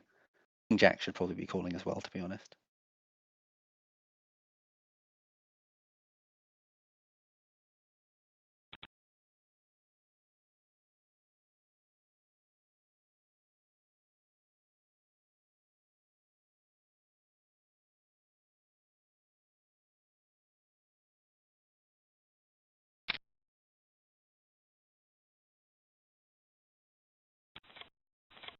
Yeah, with the sizing that he did on that turn donk, I think I can get behind that, especially as it both folded, which is a little bit weird. I'm wondering what Santoy's flat range is that he can fold there. That was a trivial fold for us, unfortunately.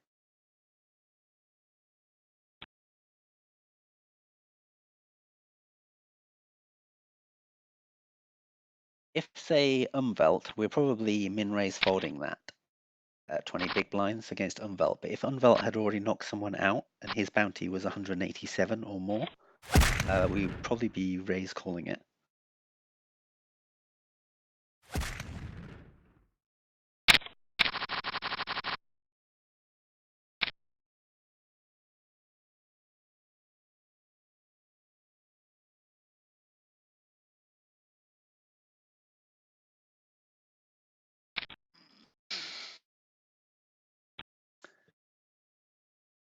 You could flat there with the queen 9.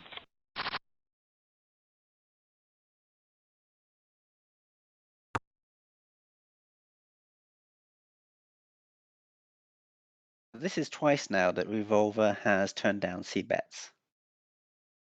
And this would the Jack 10 flop smashes Santoy's cold calling range.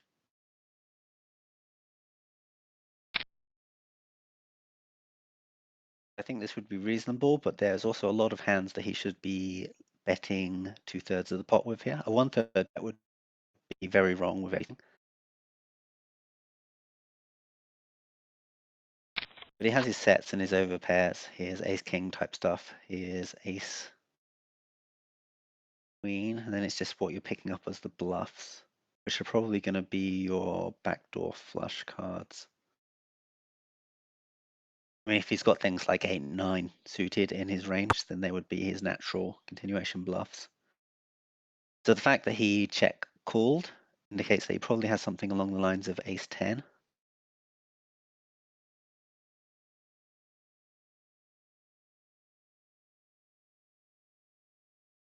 Santoy does not have ace king here, so a small bet here could be very problematic because Revolver does have ace king in his range and could. What is this?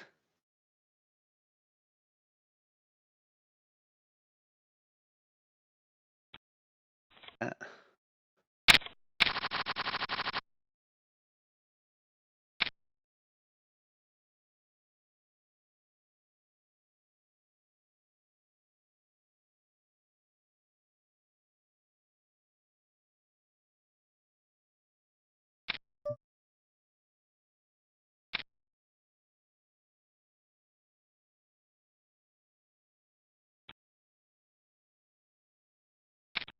Is that something like ace 5 of spades for Santoy?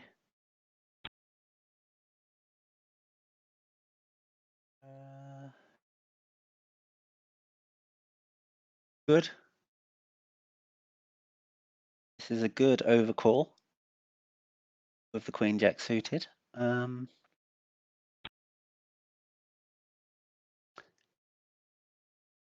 Or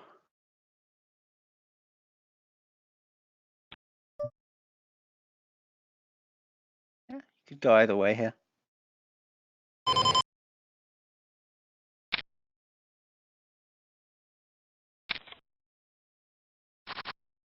Booyah.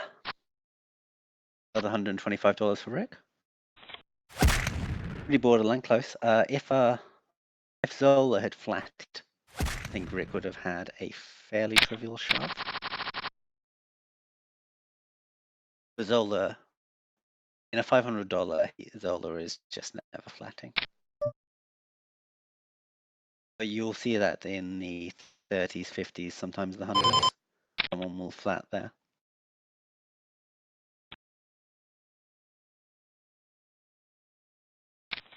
Yeah, this seems reasonable from Rick as well.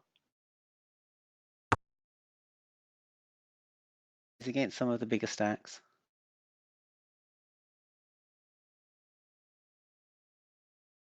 If Zola C bets, then we can just flat. Now we're betting this, probably about 2/3.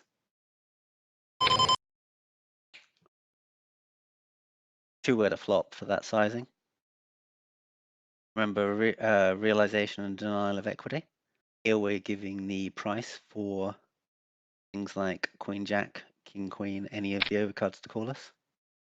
We're also encouraging this because we've narrowed our range significantly. In fact, we can't really have a range here. We're basically saying that we have 9, 10 offsuit. Oh, Rick. You probably just have to let this go. Which is tragic.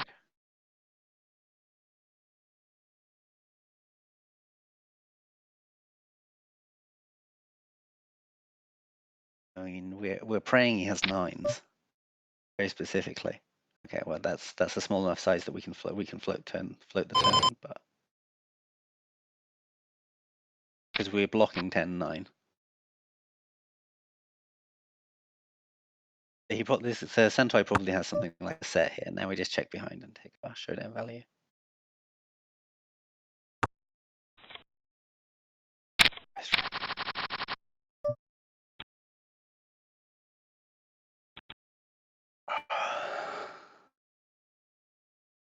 Well, the 1/3 bet kind of induced the raise. It's good. It's good.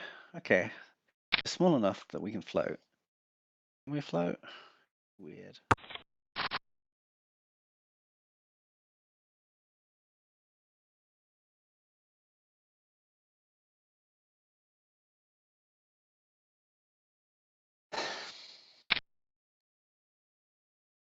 Santoy's check raise range here is a bit wide. We've seen this from Revolver and Santoy now, that these are two people that we can target.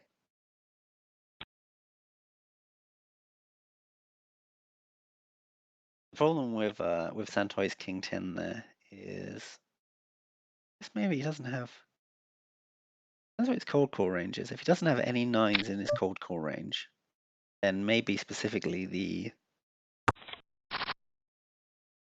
King 10 of spades, diamonds, hearts. You don't even have to do them all as long as he's picking one. He's just got nothing. Yeah, so 3 would be too many. 3 bluffs would be too many here, but you'd pick like 2. Like, so you'd either do the red ones or the black ones. Okay, I can get behind this from Santoy, seeing as Rick's bet size was weird.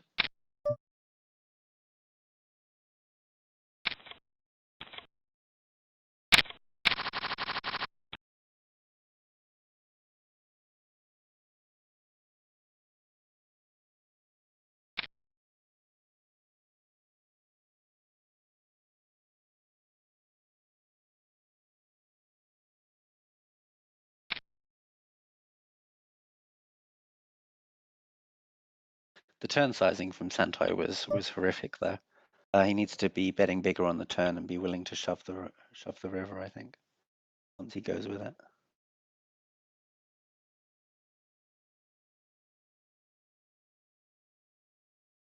Was a weird card.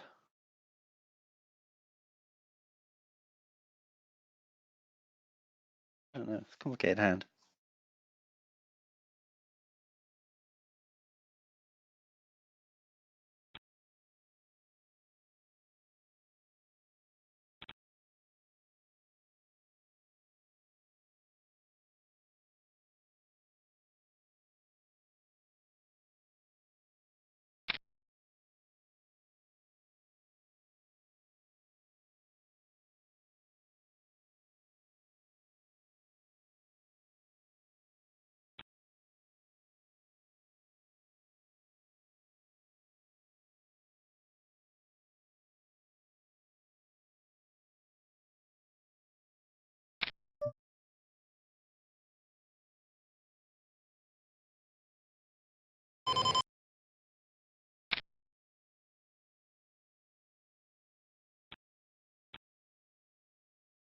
Okay, I don't.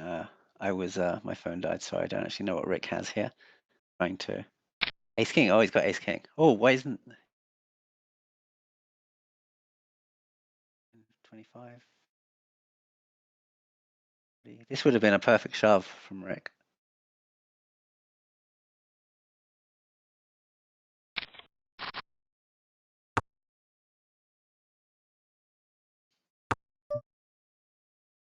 I mean, we have to.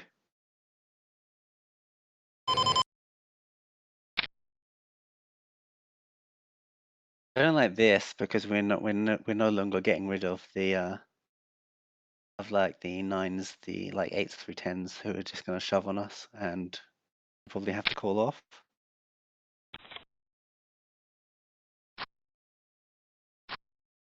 Okay.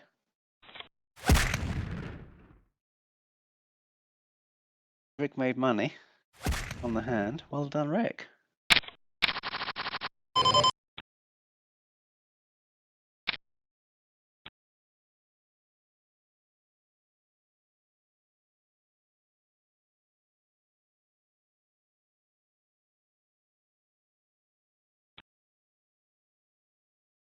What is Zola flatting and then go there?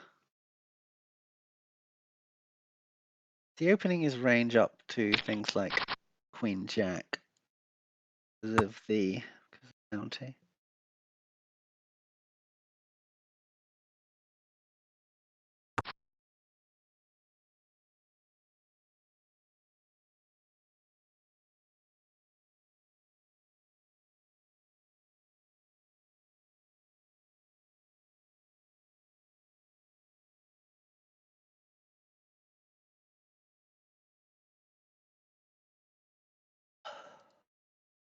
Well, Rick is Chip Daddy. Rick is actually Chip Daddy of the tournament. 1 out of 12.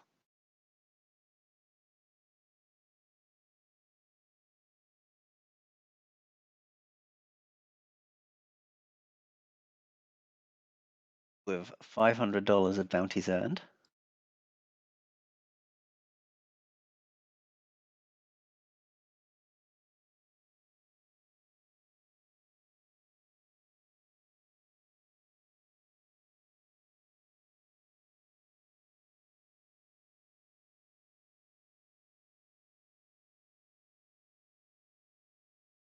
Yes, KLZ.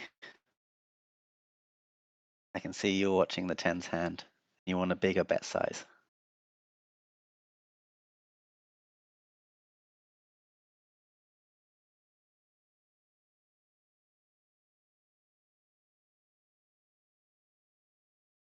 Thinking about it, I do like we're tied in on the turn on that bet size.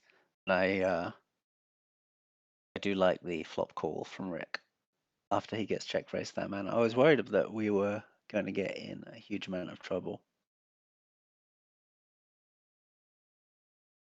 Because Santoy should be barreling the turn fairly large with his entire range, but he did that thing where he was trying to make his bluffs cheap, which is why you should be balanced and be betting the exact same amount with some bluffs and some value.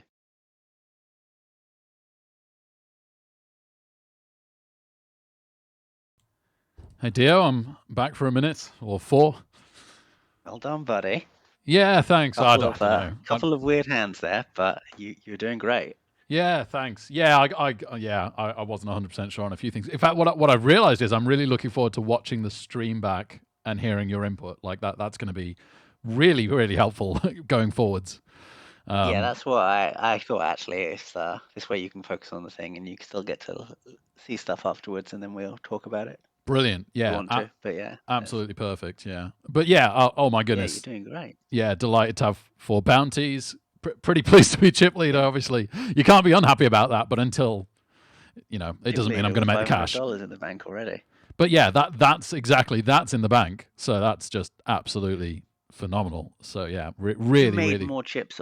You made more chips. I just mentioned one hand here, the Ace King. You made more chips on it than I would, but you would have been perfectly fine just shoving that prey. I considered the shove. Yeah, and maybe I should have done. Yeah, fair enough. I mean, you got a flop that you're kind of committed to. When you bet the small amount on the turn, I take it you were trying to induce like Ace Jack, Ace Queen type stuff to shove over you. Yeah. Yeah. You were betting the call. Oh yeah. Yeah. With the bounty there as well, and it's because it's such a weird flop as well. 2-2-3. Like what on earth is he? Yeah. Super dry. So yeah. Super dry. It's fine. The problem is that you're not getting rid of the 7s and 8s. But then it's kind of awkward. I think it's fine actually.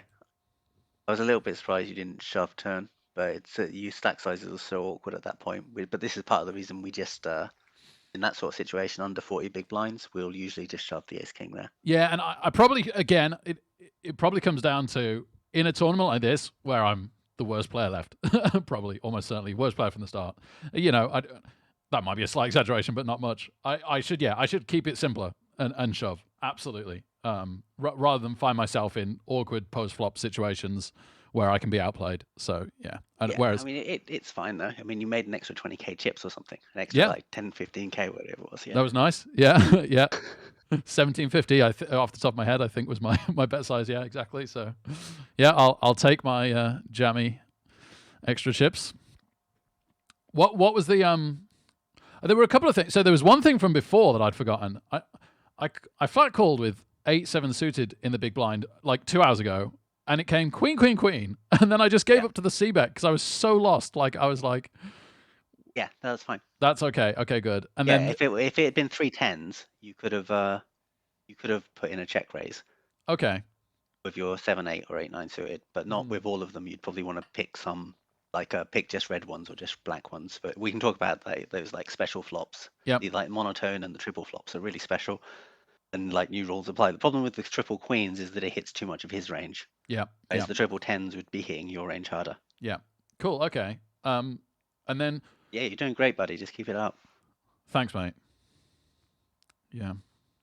The, I don't know if I'll get this in time, but the Queen Jack of Hearts a few hands ago, I knocked out Ace Jack. I think I feel a bit bad about that one, but like, was That was that fine. okay? That was fine. Yeah. It was good. Okay, okay, cool. Oh Yeah, yeah. I said you could go either way on that one. Okay. Okay, best of luck. See you when I see you, mate. Thank you. Thank you.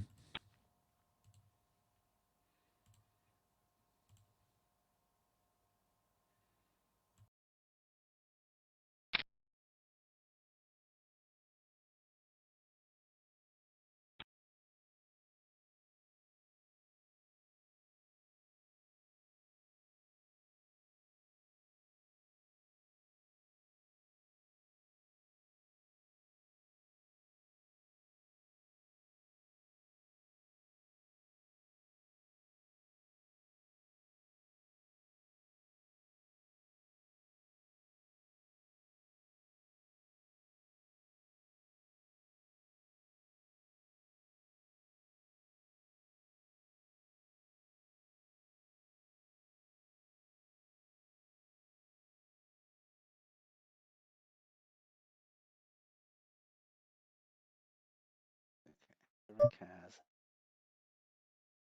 Just fold this. This is one of the few hands you could just fold. You'd obviously have to be defending a very wide portion of your range here, but you can just fold Jack 2 off.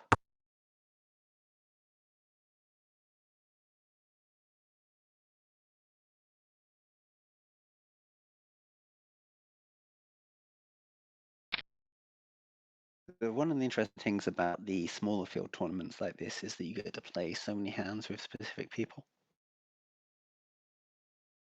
Like Santoy with his $300 bounty is someone we should be targeting, as we've seen him get a little out of hand.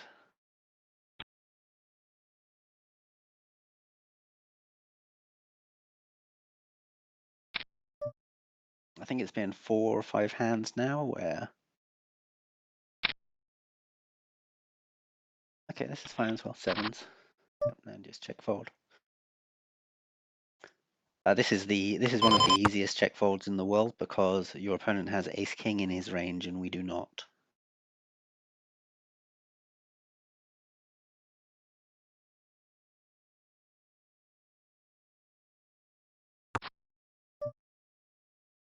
Still just checking down. There's no reason at all to stab this.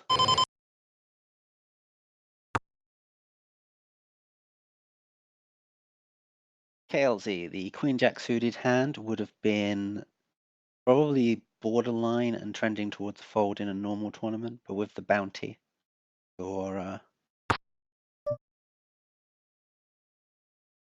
with a bounty, I think the call is fine. Yeah, good discipline from Rick. I think he might have, now he's been counterfeited, he might have been tempted to try and take this call from an ace.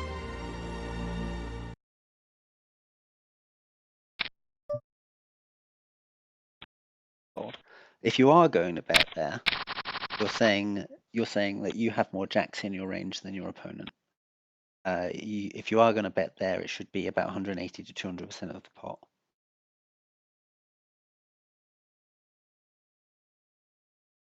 So no like 1/3 or 2/3 bluff bets on the river there. Like a 1/3 bet would be something called a post oak bluff. Actually, if you're playing under $30 tournaments, you might be able to bet out 25% on the river there and have it make money. But in general, we're very rarely going to be bluffing that type of thing. And if we are going to bluff, we should do it with the worst pair we have. So if 7s is the worst pair that Rick has in that spot, he wants to bet 180% of pot, I think that's fine. If he would also be flatting twos or threes there, it should be the very worst one. And probably not even all of them. Again, you either pick a suit for 1 in 4 or a color for 2 in 4. It'll be a typical thing when you want to fit specifically, say, 2 or 3 hands into a bluff range to balance your value.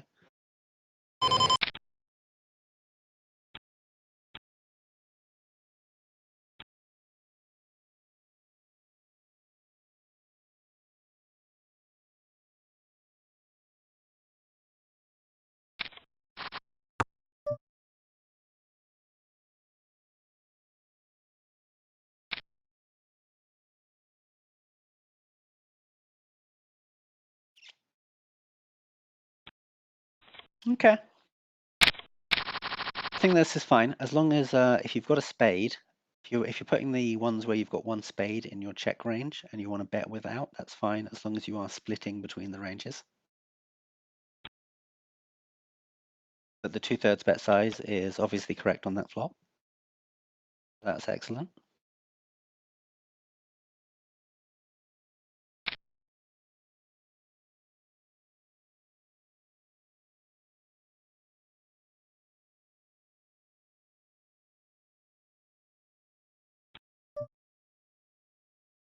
So again, if on a dry flop where you're retaining a big advantage, then you take the small size and you bet with 100 or near 100% of your range, like Queen 7 rainbow type flops, Ace King 3 rainbow, and on the weather boards where the caller has equalized, you adopt a polarized betting strategy. So these would be like Jack 8-7, bet board 7-6-3 monotone, King Queen 10, 9-8-7.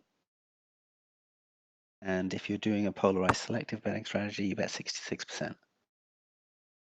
Denial and realization of equity. This will get you out of the micros.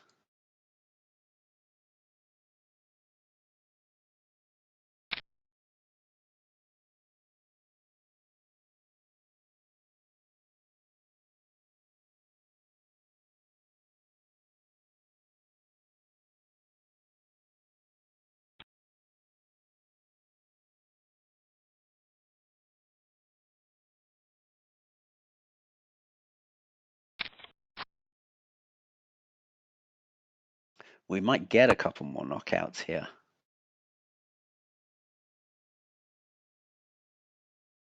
That's the big thing about being Chip Daddy. And in a bounty tournament, KLZ, you're talking about the Queen Jack suited hands. One of the reasons you can do that kind of thing in a bounty tournament is not just the bounty that you're winning now, it's the bounties you're winning in the future. There's a lot of power in that pot.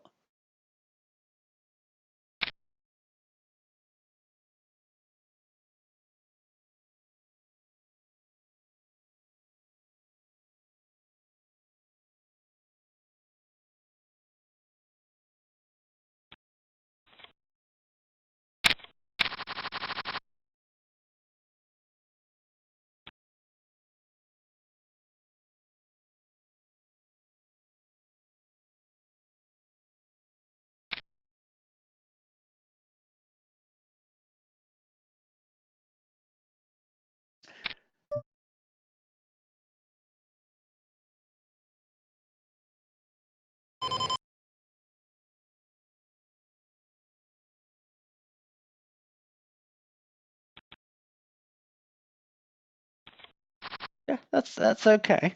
It's okay to fold there with the ace-10. You could also, if Rome Opry had folded, then we would have a fairly clear-cut cold call on the button. And we can even do stuff then like if Succeed shoves and Zola folds, we can call with the ace-10. Once Opry calls, we can't overcall with ace-10 offsuit. If we'd had a suited hand, we could have overcalled with most suited hands, like even suited 3-gappers with some sort of high card value, or most suited 2-gappers.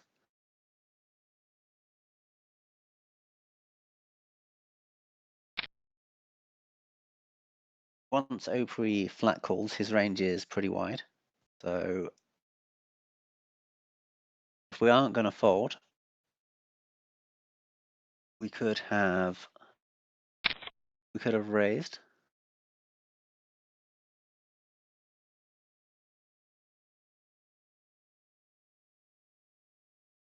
I think it's really close between raise and 3-bet fold and just fold. The problem with the 3-bet fold is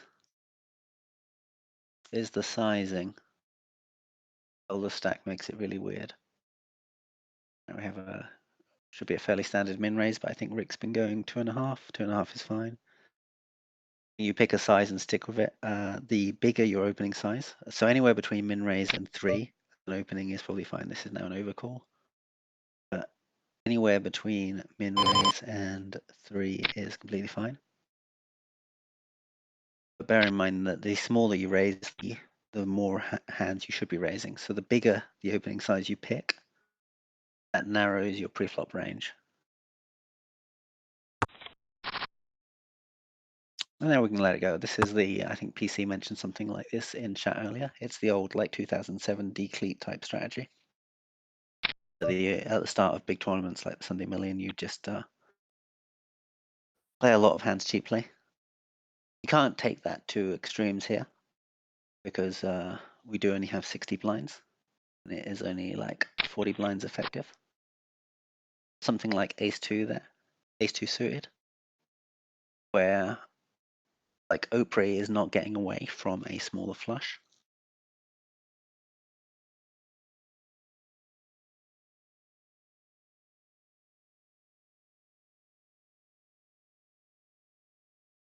Well, we're on the final table bubble, and one guy has less than 5,000 chips. And that's the final table.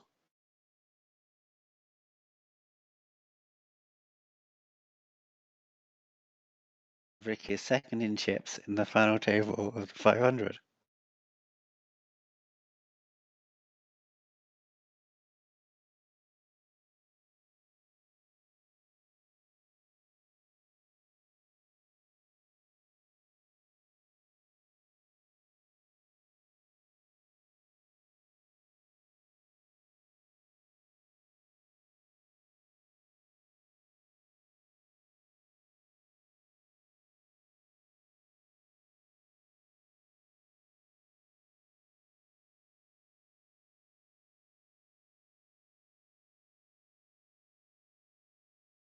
Okay, so the payouts here, as this now gets interesting, are 542 for sixth, 791 for fifth, 1156 for fourth, 1689 for third, and 3K for first and second, with first place also collecting the accumulated bounties.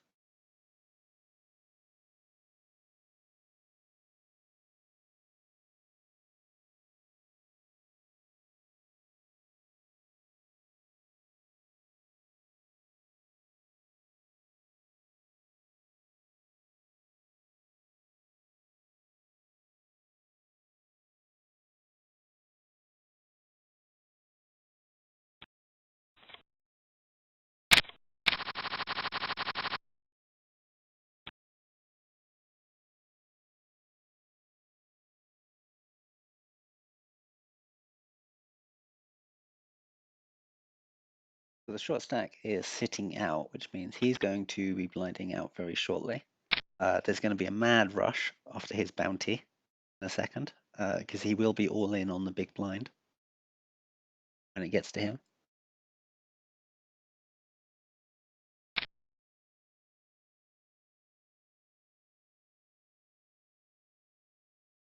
This is just an ICM fold. We're handcuffed now by Joker Till as well. So in pots with the guy that can knock us out, we are handcuffed.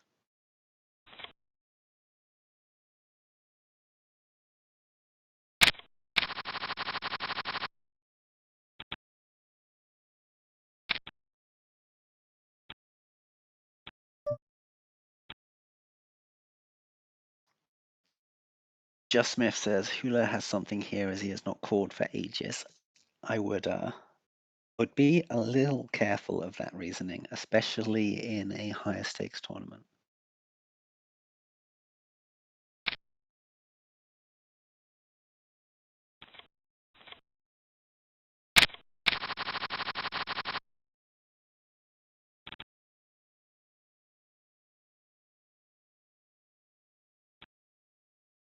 I do, T-Man, but I don't advertise at all.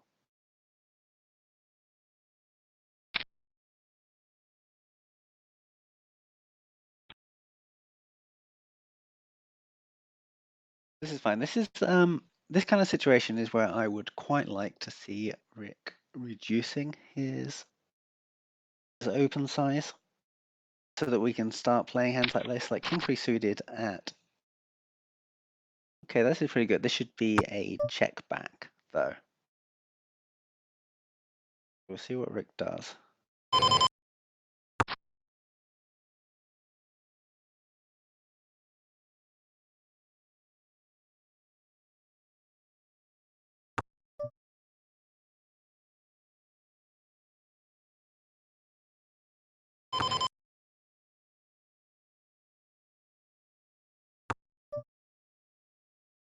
Checking down the 3.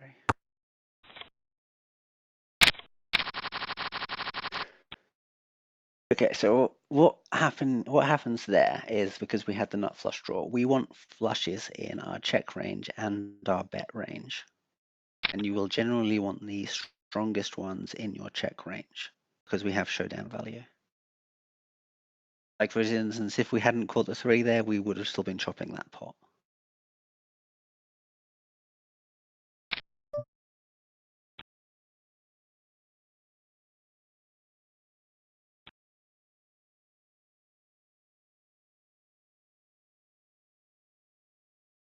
That would also, if we did a C bet there, especially with the ace on board, when our nut flush is with the king, you have the additional problems of things getting very, very awkward when you get check raised on the flop, as you will almost always face, if you just flat, you will face an all in on the turn.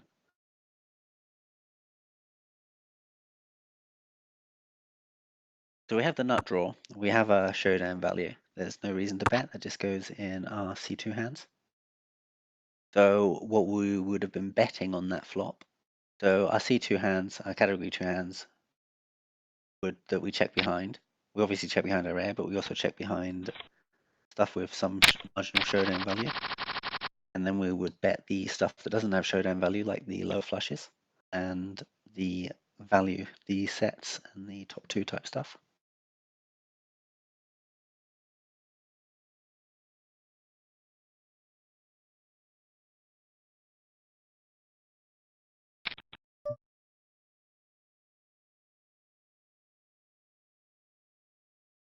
Just call this. I think he's thinking of ISOing.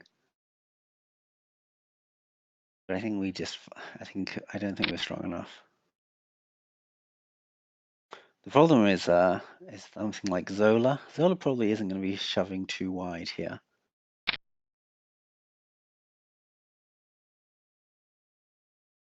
And with Rick's chip position, oh booyah! With Rick's chip position here, we have quite a lot of equity in just waiting for people to be eliminated. We don't need to go after these bounties quite so hard now. This is obviously a bet. 2/3. Yep, decent sizing.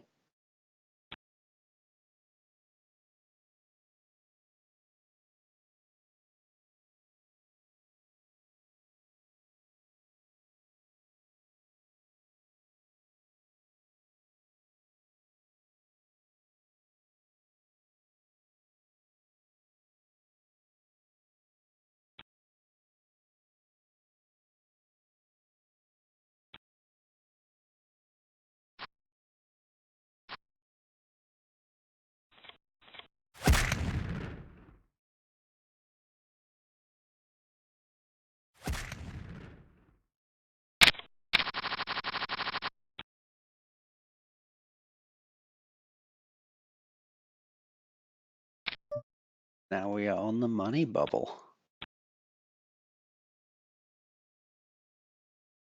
So like that 100, well, not the $187 bounty, because that's he's quite short stacked. But say the Rome Opry bounty on his left, 367 looks quite attractive. But Santoy simply getting knocked out or hula or succeed, it gets another $540. So we're chasing after the bounties a lot less than we would have been at the start.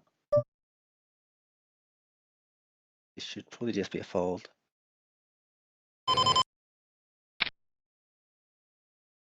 Yeah, now Rick's changing his bet size as well, which is fine if you do it with everything. Like you get to the final table here and you edge down your bet size. Here it looks a little bit weird. He has to call off against succeed. Succeed should probably be calling. Should probably be stop and going quite wide here. Now we've got our like 1/3 bet size. C bet. Yep, good.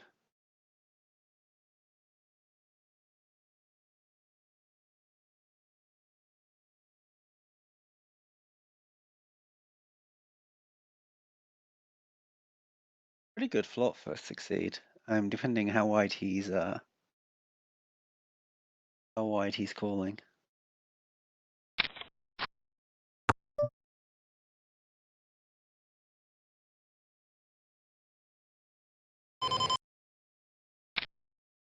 Mm.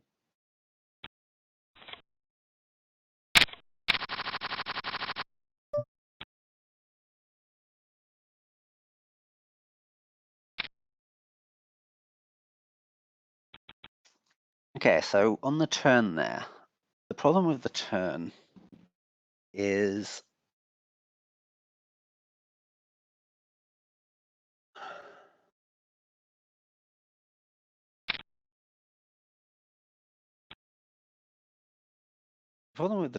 that he can now he can stop and go the flush as long as he's willing to pick one card to stop and go with on a bluff.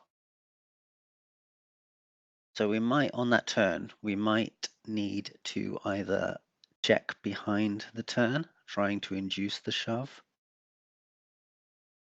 where he can try to take us off a hand, as his shove will be a slight overbet. We wouldn't be able to do this if it wasn't an overbet, as we're too incentivized to call. As it is about 110% of the pot shove, we could check behind, or we can just shove the turn ourselves to put him in, which isn't ideal on an ace when we're the pre-flop raiser. When we actually have it, rather.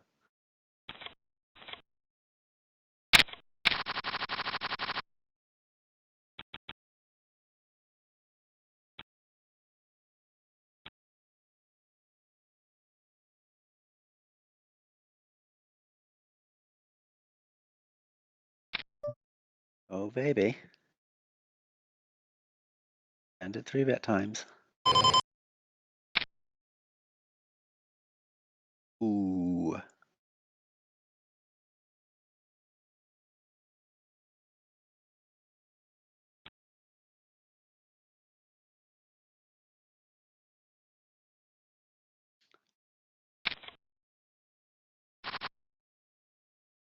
Unlucky.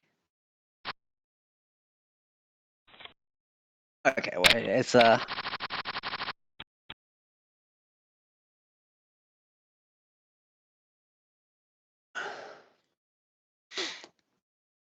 problem with the shove there is it's completely fine if you want to merge your entire range and shove, but the problem is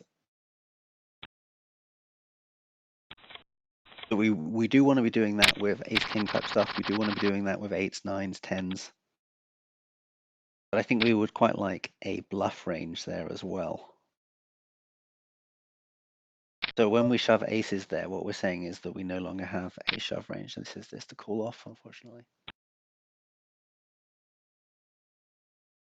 This could be unfortunate, but I think this is the right decision.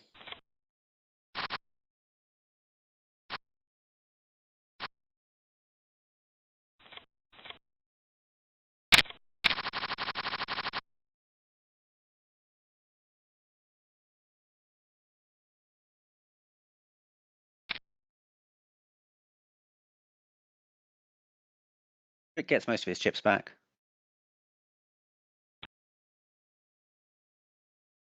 Is that most of his chips back, or is that all of his chips back from the?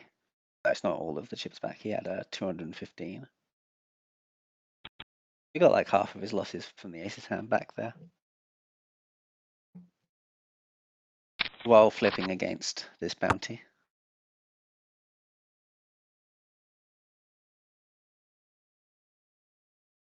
Yeah. So with the ace's hand, when you're shoving there, what you're saying is that you don't have any raise folds, which would be really bad in a normal tournament. In a bounty tournament, I think it's wrong, but I think it's more defensible. What you'd be doing is shoving most of your value, your ace king, even ace queen, eights through jacks type hands. So you are shoving most of your value there. And then with your aces, kings, queens, you can 3-bet to call off. And you can also then start adding in some stuff like 7-6 suited, ace-5 suited at the bottom that you don't want to call off, but you're willing to run the streets with.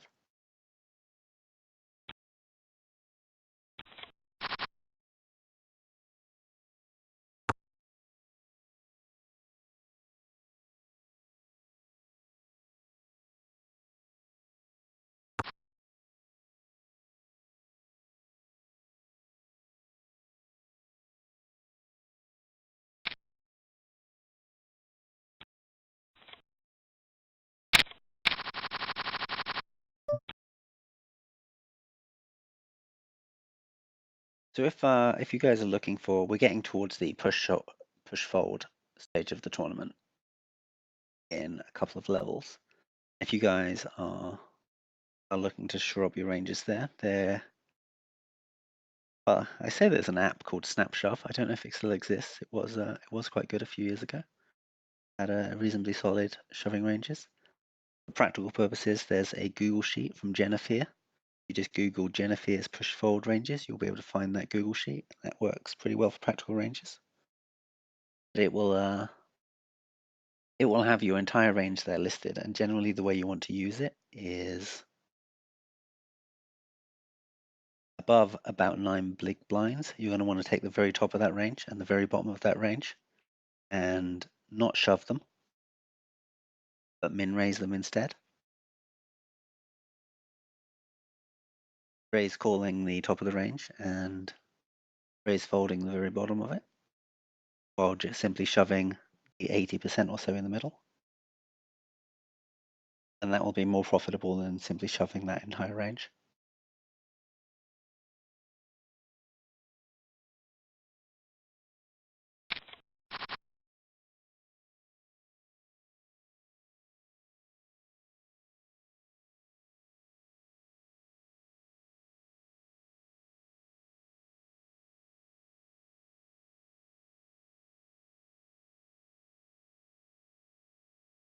Yes, on that ace-9 hand that you just saw, the problem with the 1/3 bet is that he can stop and go to the flush and then pick, say, two twos or 2 5s, and also stop and go those as a bluff.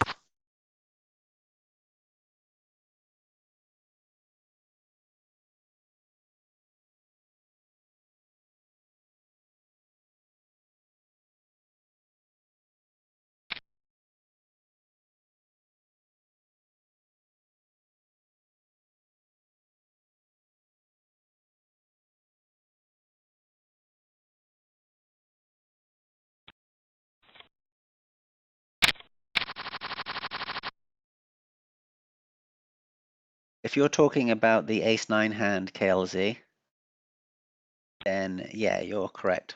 I think that should be shoved. But I think checking behind is also interesting.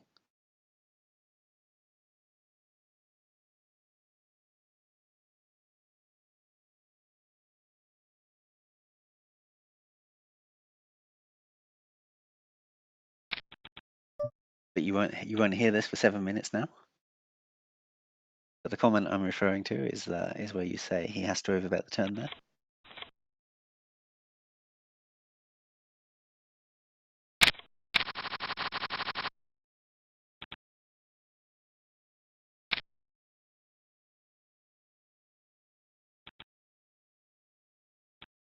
With the aces hand that you're liking the shoving there, the effective stack is 25 with a big blind of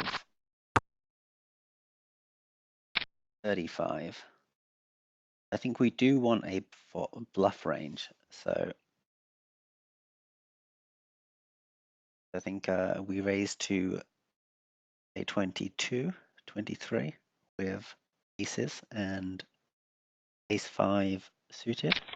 We can add in kings and say 7-6 suited as well. And then just shove everything else.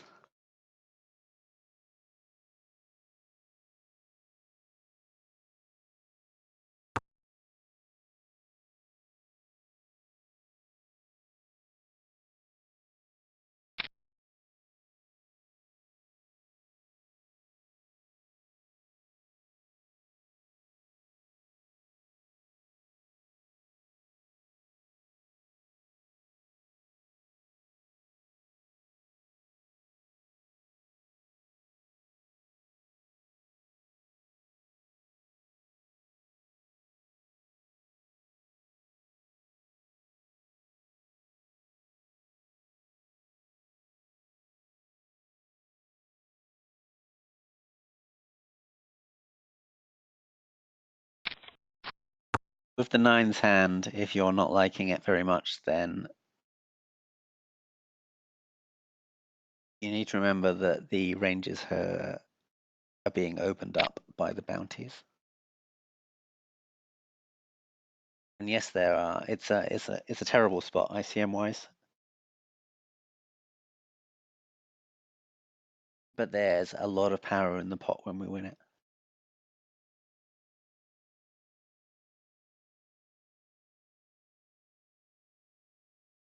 And at that point, we'd been crippled down to 100k. And that's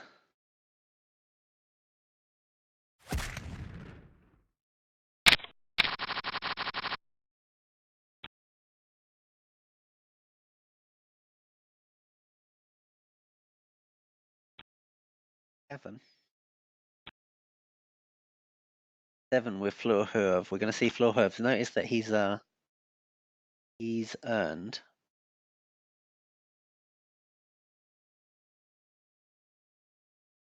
1,300 in bounties so far, and he's the chip leader. So he's going to be able to bully a lot of the stacks. He's a favorite to pick up more bounties. He's a favorite to get to the top 2 and get 3k.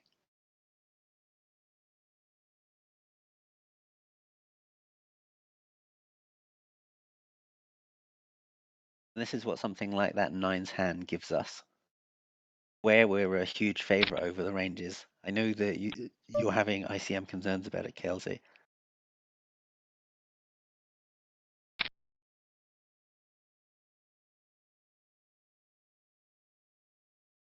Okay.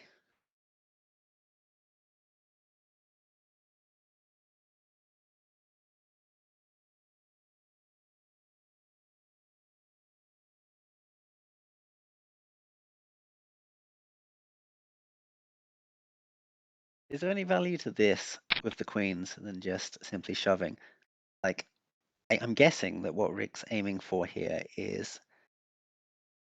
seeing if Fleur makes a mistake, and when something like Zola calls all in or Ziviniers calls all in, he thinks that he has fold equity coming over the top. He thinks that Rick is doing this to potentially get away. But I don't think this happens in 500. So I think what we could be doing there is a committal size raise of like, say, 37, 38, so that Flair has more incentive to come back over the top, or simply shoving. And I think you can go either way with queens, and jacks will want to simply shove, and kings will want the smaller raise.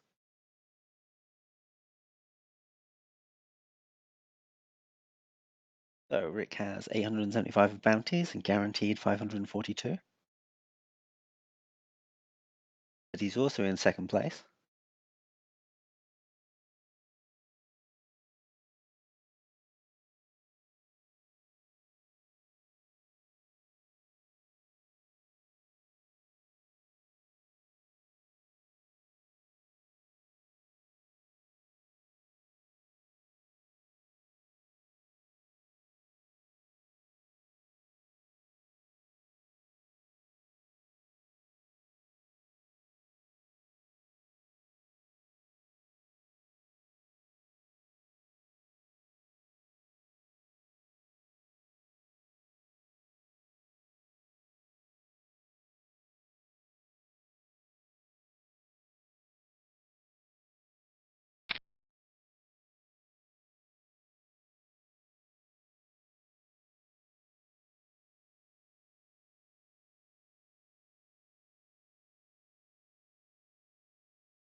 Fairly standard min raise.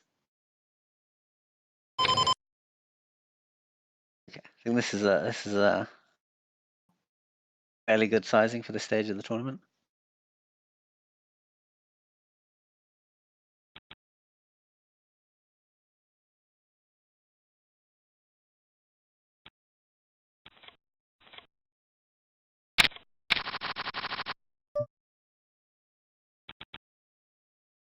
This is good. All good from Rick. That would have been a raise fold to succeed.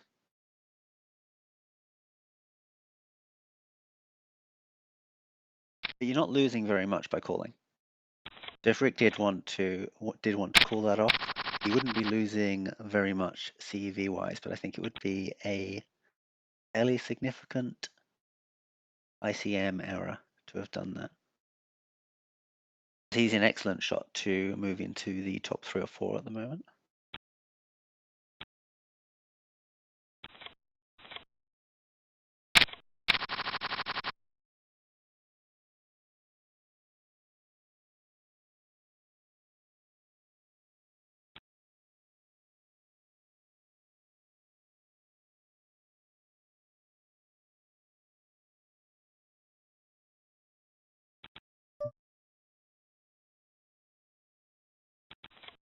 Ooh.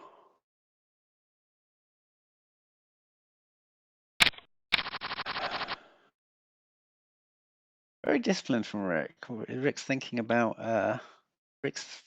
that first and second place prize money. Did we have raised there?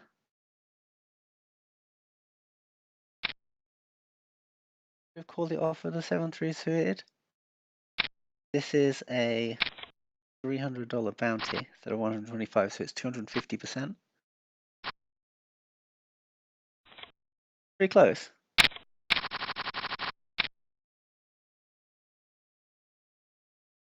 Rick folded it really quickly as well, which is seems un-Rick-like when there's a big bounty in the middle.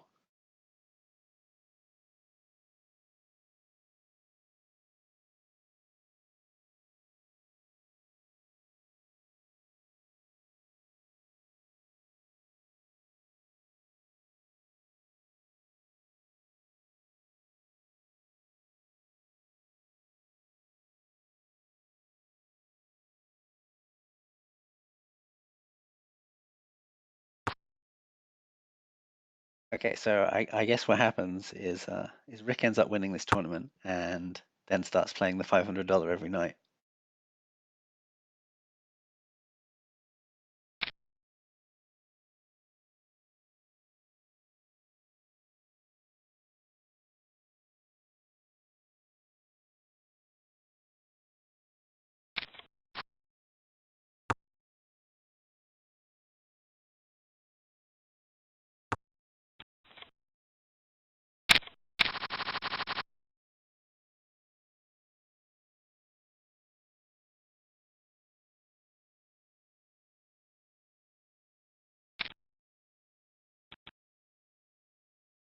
Can't believe Rick doesn't use 4-color deck.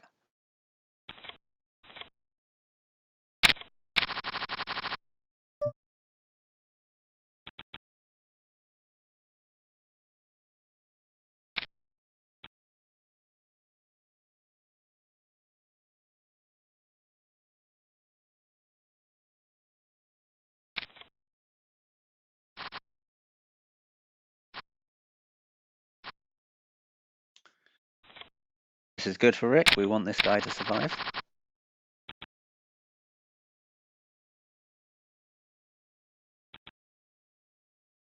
We want to be picking up that bounty, I think.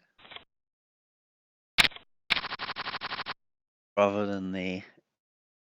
Well, I suppose it's $250 if the guy gets locked out, so I suppose we're fairly agnostic.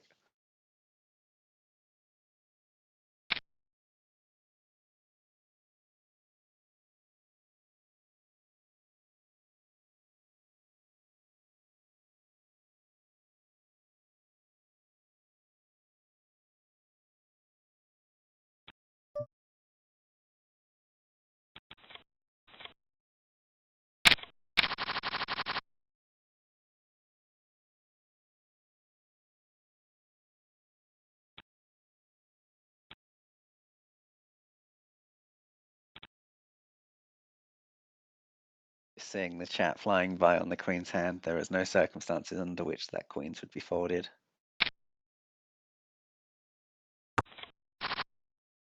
Well, not when it gets to us in the action. If everyone moves in before us, then.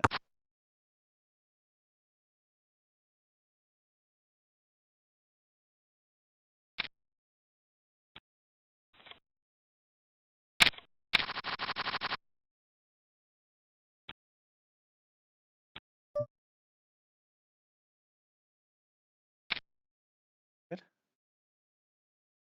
Pulling off a shove from here.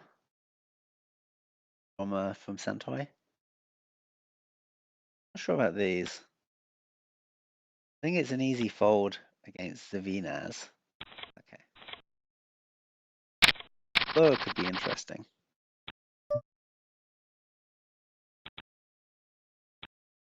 Rick's chip daddy now. He could have kept pressing this with a min raise. The succeed is ICM handicapped to a degree. So that 7-6 could have been continued to raise.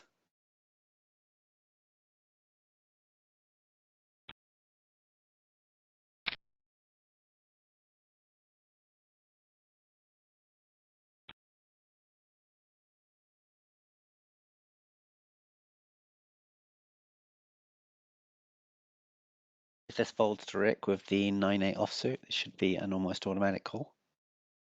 Should it? Does it matter that calling puts Fleur ahead of us when we check fold most flops? I don't think it does. Okay, and then we just check fold the flop.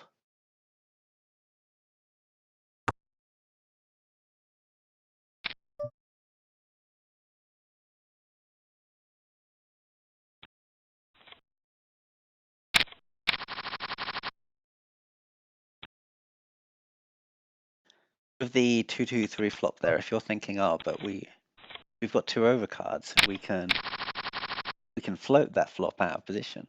You can float that flop out of position, but all of your cards are overcards. Your entire range, and you're defending near 100%. Your entire range is overcards to that flop.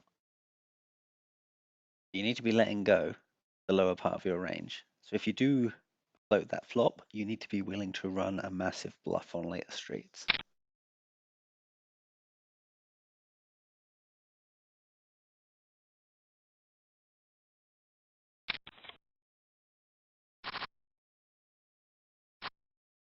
You need to be careful in situations like that where your range is extremely wide. Because it's very easy to end up on a flop like that with too many bluffs in your range.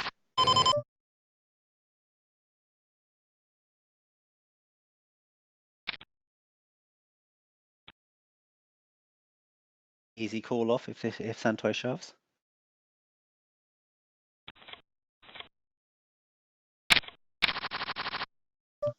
Santoy is playing too tight from the big blind. He's folded to a few min raises now, but we've noticed Santoy doing weird things earlier on in the tournament as well. I think Santoy is feeling the money pressure here. He was one of the guys we identified as a target.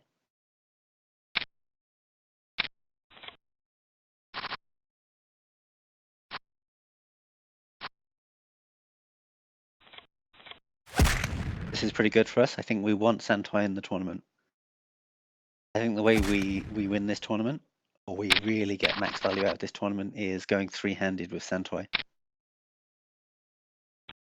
Obviously, if we get the chance to knock him out, we do. But if say Fleur knocks one of these guys out, we want it to knock out 7 as because Santoy seems to be a spot. Actually, I'm not even sure that's true. This three-handed dynamic would be better. Where we're on the left of this guy.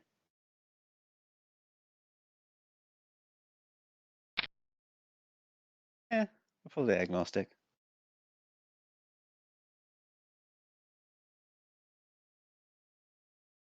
Rick guaranteed 1156. So he's just crossed the 2000 mark for the tournament.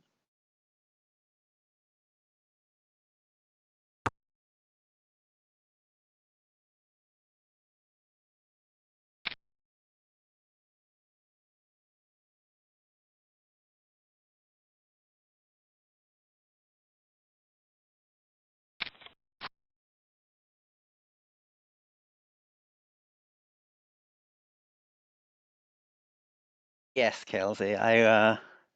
This isn't quite what I was expecting either.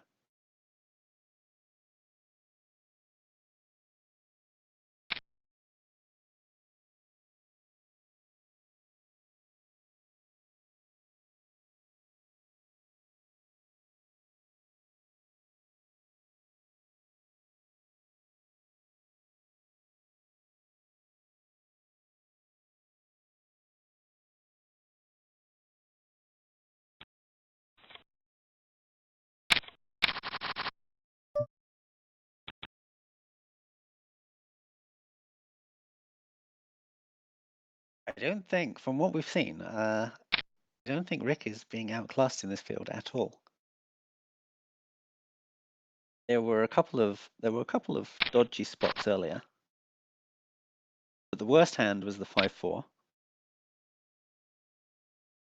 in terms of CPU, and the Queen Jack was pretty bad as well on the Queen High flop. But other than that, Rick's played a lot more hands really well than he has automatically. And there have been some complicated ones in here as well. There's been a few spots where Rick could have been exploited, but our opponent seemed very reluctant to barrel. It's difficult from the sample size to tell whether they were just at the bottom of their range, but the more times we see it with someone like Santoy and Revolver earlier on in the tournament, the more times we get those spots, the less likely it is that they were at the bottom of their range every time.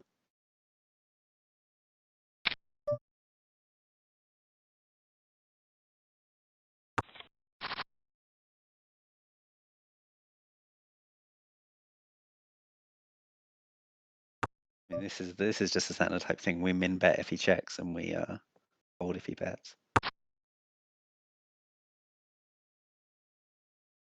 So when we have a 7 or an 8 in our hand here, we can always bet this type of flop, especially when our side card is low, so we're at the bottom of our range. When we have any sort of showdown value, like a queen or above, it becomes much more reasonable for us to simply check. This is a little bit small. It's 30 blinds though. Yeah, fold.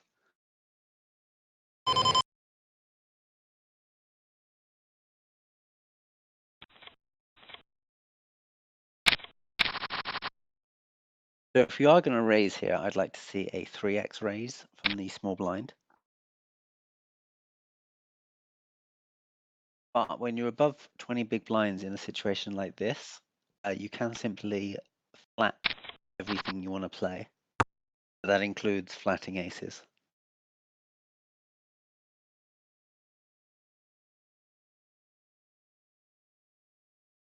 And then with your stuff like ace 7, ace 8, ace 9, king queen, king jack, you would be limp shoving those. 30 blinds is a little much for that, so I think opening to 3 is fine.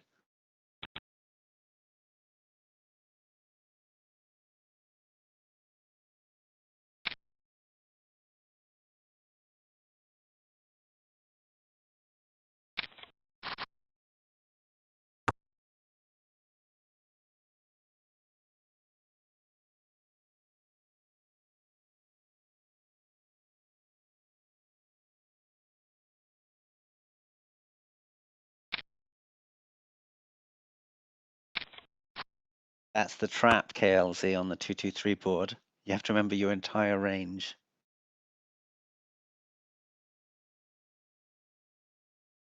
And where your 9-8 offsuit fits into that range.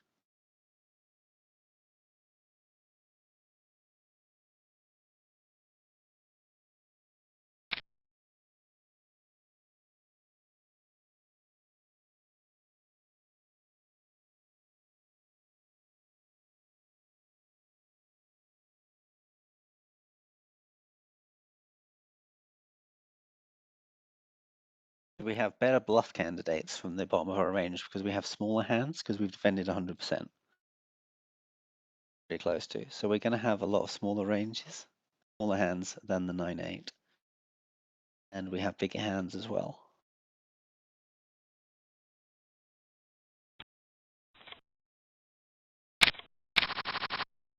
So any of your hands with a 4 or a 5 in them are going to be better check raise candidates than your 9-8.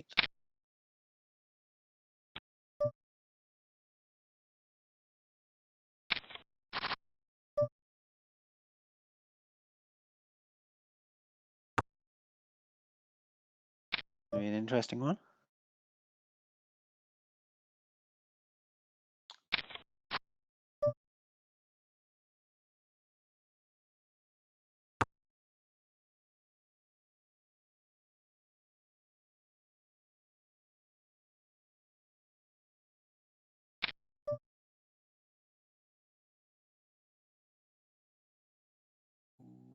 What is the worst of the 3 options?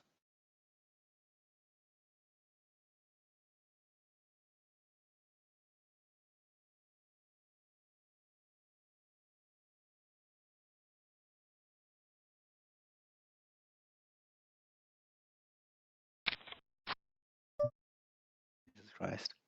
And now we just shove. Jesus, Rick.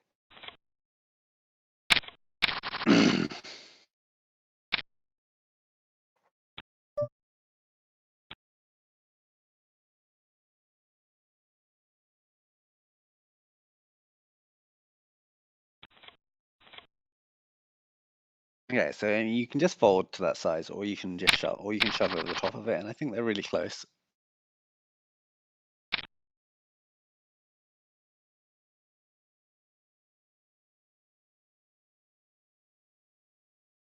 So we're out of position on this flush draw hand. We're not getting the odds to draw to the flush. He's not barreling the flush card because everything hits. We block the 10.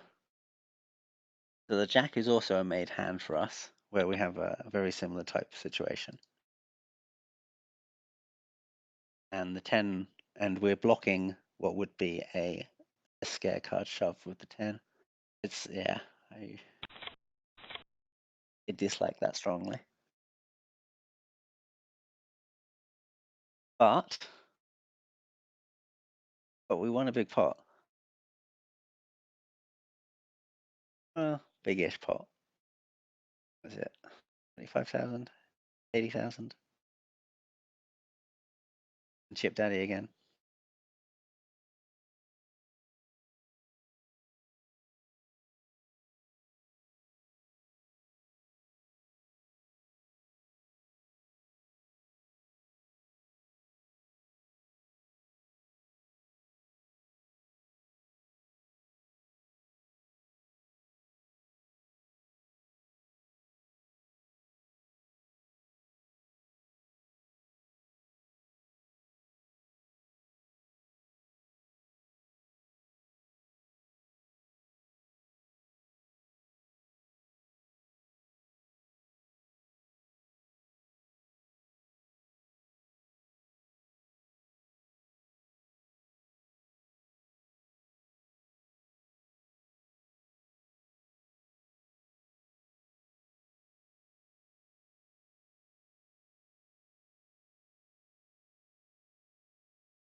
Hey, Dio.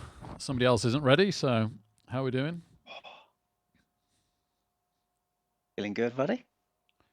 Yeah, yeah, yeah, thanks. It's gone way, way better than I had. Really, honestly, like I was, I don't know what I was hoping for today, but like, yeah, a couple of bounties or something. This is crazy. Hey, you've been great. Field's a lot weaker than we expected it to be. Mm. I don't think you're Yeah, outclassed here at all. yeah, Especially cheers. like Santoy is a spot. Yeah, Santoy keeps folding their big blind to me, which is super nice. Yeah. um, yeah, yeah. I obviously, yeah, I have made some mistakes, so it's not like I've been great, but yes, I haven't felt ridiculously out of my depth at all. I did deliberately pick the turbo, so it was a little more Yes. straightforward for me. And That was a very smart choice. I also deliberately picked the smaller field, so we didn't have to get too lucky for too long to get towards the cash if we did have a good tournament. And wow, but both of those have paid off in spades, very fortunately. Oh, Dog to the Dog feels like Fierre's a good player.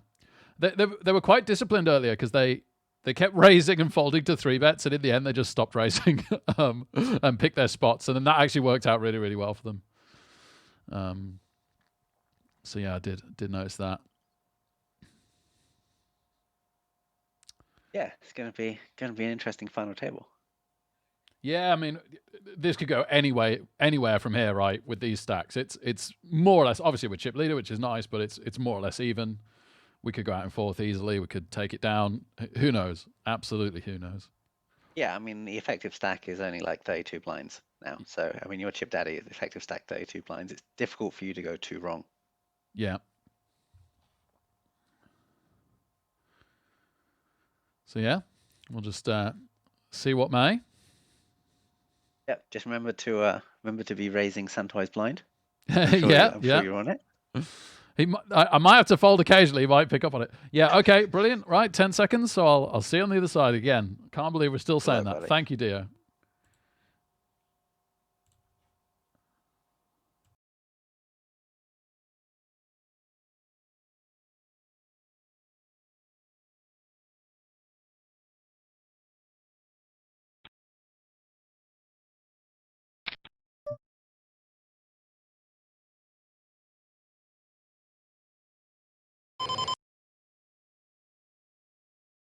You could shove here.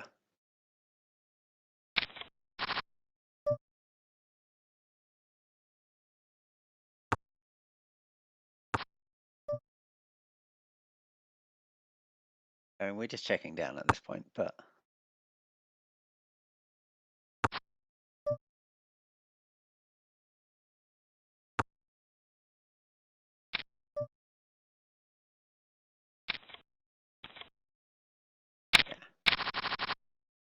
yeah, mid ace. He's about where you'd expect him to be there.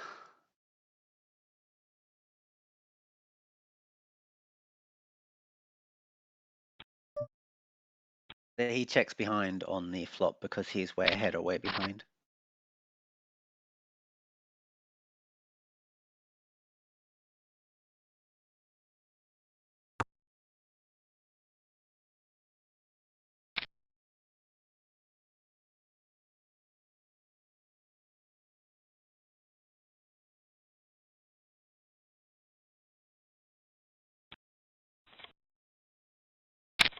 If Rick felt he was a significant dog to the field, shoving that king 10 would have been very strong.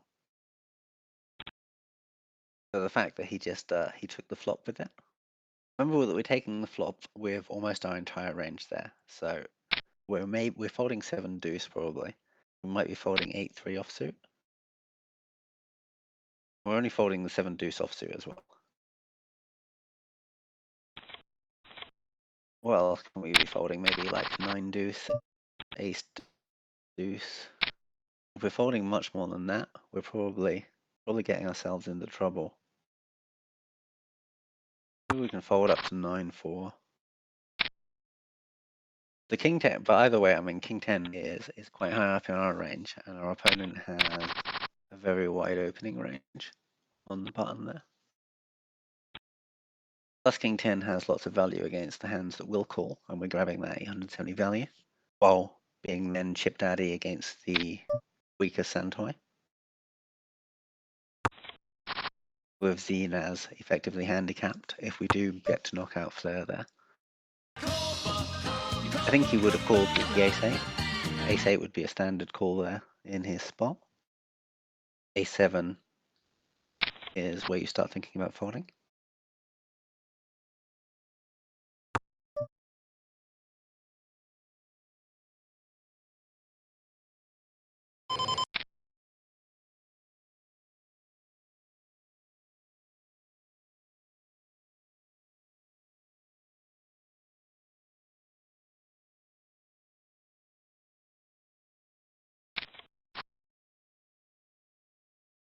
There's so many different ways you could play this hand.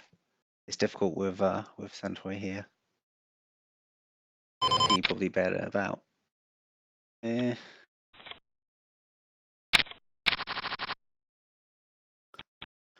Problem with that with the overbet there is we know that Santoi overfolds.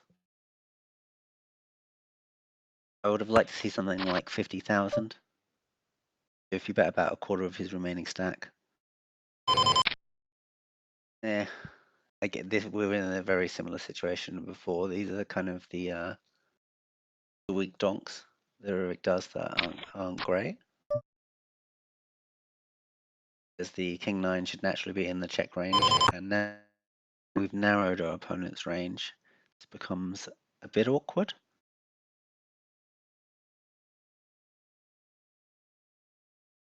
Once we min bet and then check, and then we have to take a street. Oh god. Now we're tying against the King 10, 10 Jack type stuff.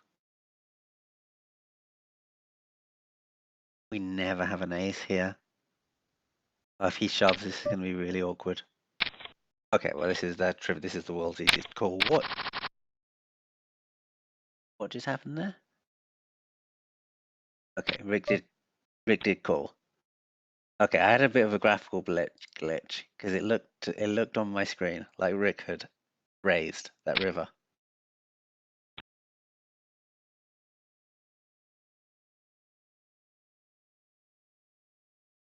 Okay.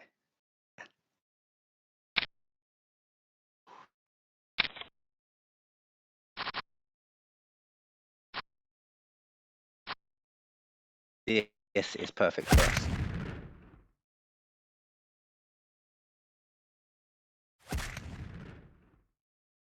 So that's an extra $530 to Rick. So the next person out will be worth about 1,400 extra. Or if you knock them out, obviously.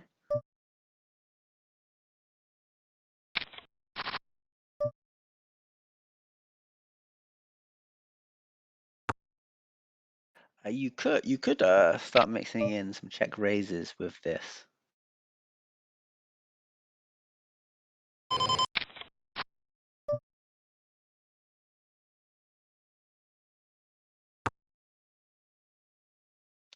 Because you have a lot of barrel cards on the turn, now we just check on. Unfortunately, I think he's probably in the like sevens, 5, 6, 7 type area. Nope, we're good. Do you have Queen 7? Queen 7? What are those suits? Queen 7 spades, was it?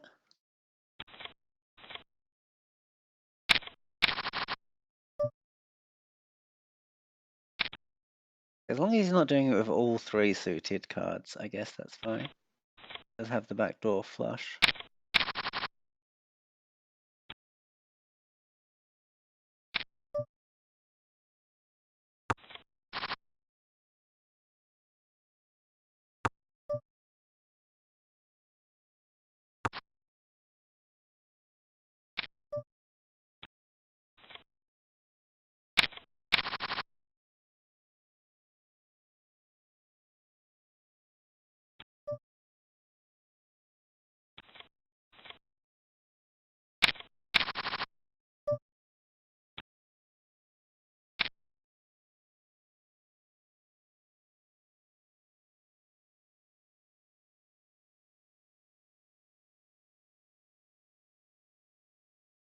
So without jinxing it, I think Rick is the favorite to win this tournament at the moment.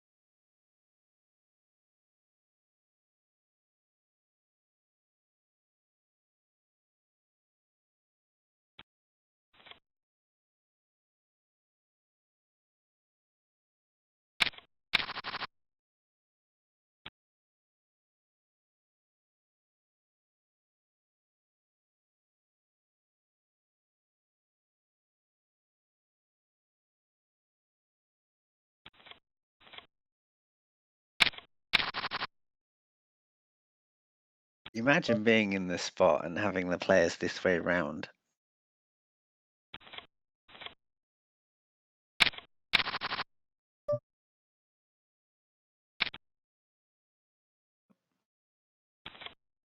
Easily within the raise range. We might be opening close to 100 versus Santoy. We might be very close to 100 on the bubble now. On the holy shit.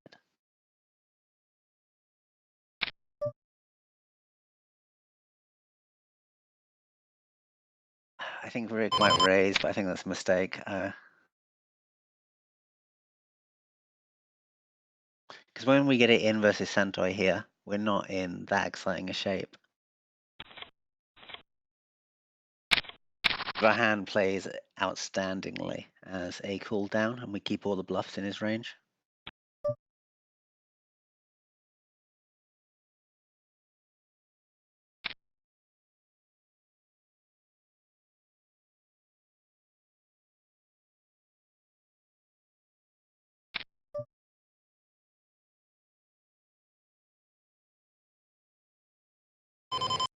Call is the worst of the options again in this kind of situation.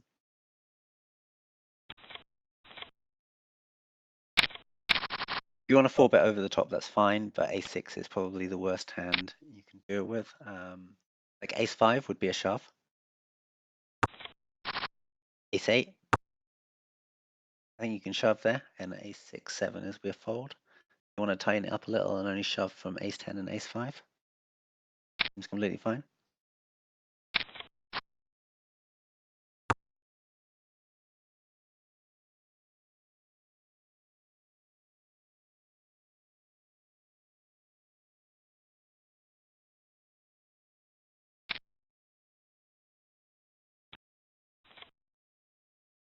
How did we get in that situation with the ace-6?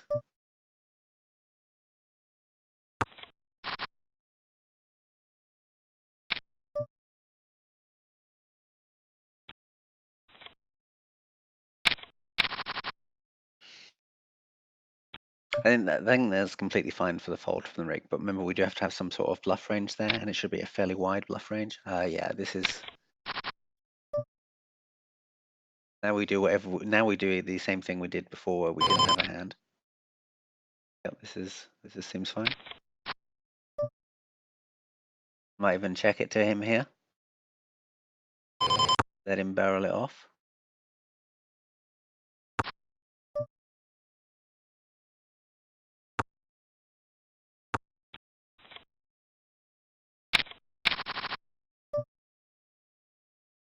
I think that's a perfectly reasonably played hand from Rick.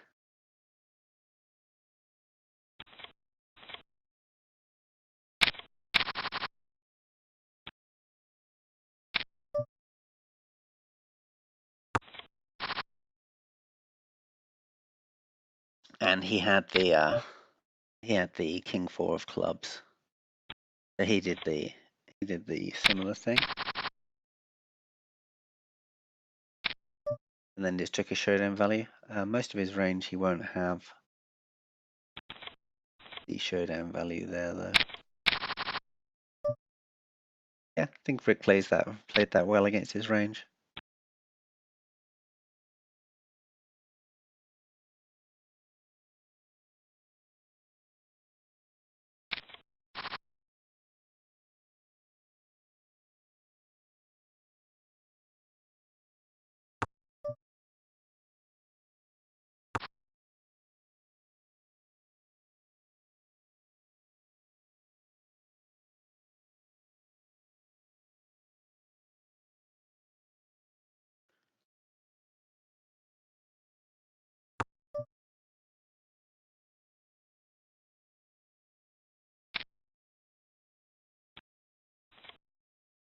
Yep.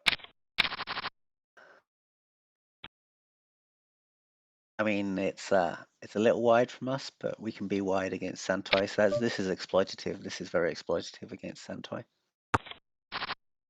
We could even start doing stuff in this sort of situation where we raise up to the 2.5 times where he can't fold. Like the world's easiest float.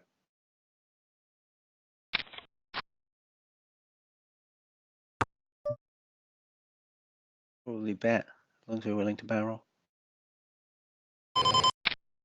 Yeah. I was just thinking, against Santoi, we can probably exploitatively bet 25 to 35 on both streets. That's a terrible card to bluff, though.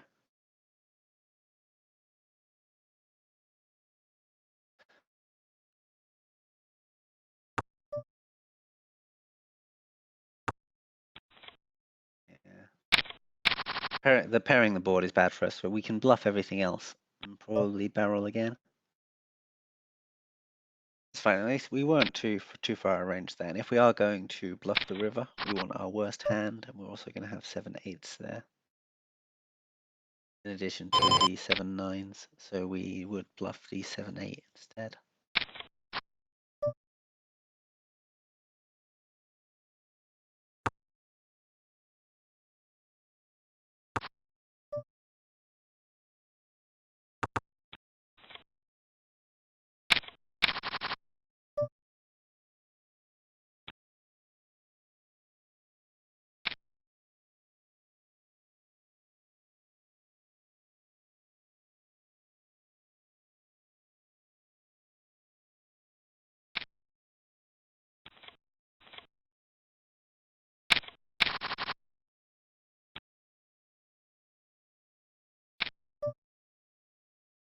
Yeah.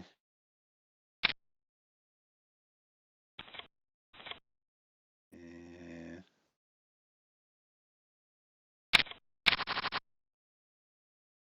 Okay, if we're splitting so we're obviously splitting between the times where we check back and the times we raise the blind. The raggy queens there should probably be in the check back range rather than the bet range,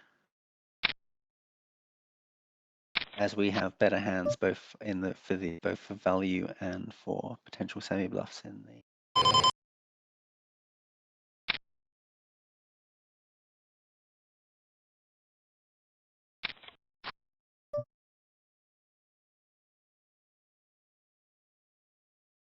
Will they shove?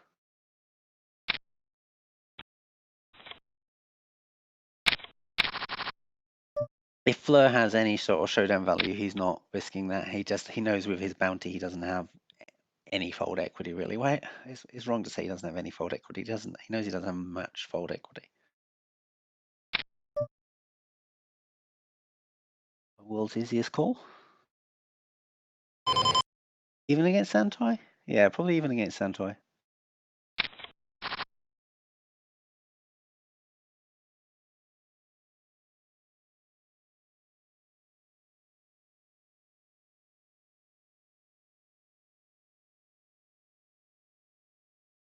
If Santoi checks, this is where we bet about 25%,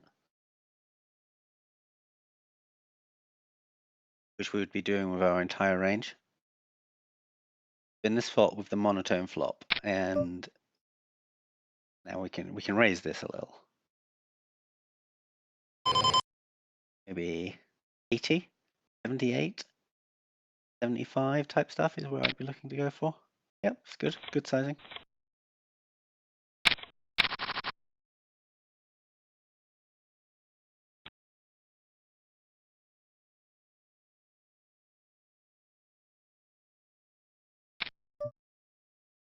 That's yep, world's easiest shove. A lot of decisions will make themselves now as we get this short.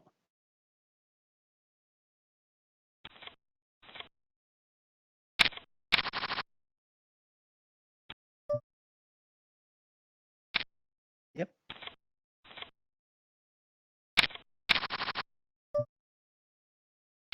Ooh. Ooh. This is actually fine. This is completely fine. Because he's saying that Santoy is handcuffed by the $1,400,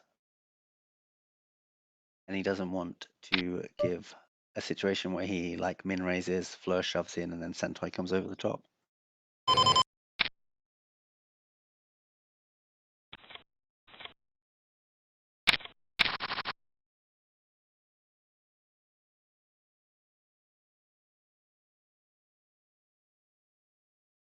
If Santoy folds, this is probably a shove.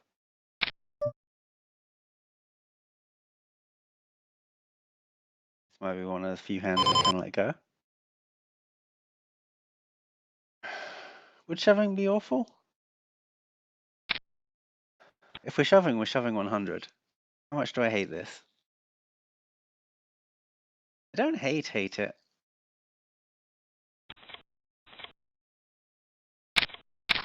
Yeah, I think just shoving 100 is fine, but now we're just shoving 100 every hand. That's out the bag.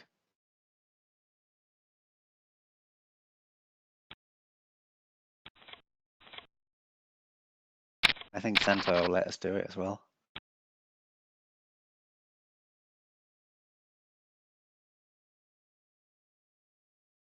Santoy tries to mix in a 2.5x or a min raise. We can flat here. He knows he's getting shoved on if he limps, so if he does limp, we can check. Be a perfect hand to mix in a check with, as we have so little showdown value. The 8-6 diamonds.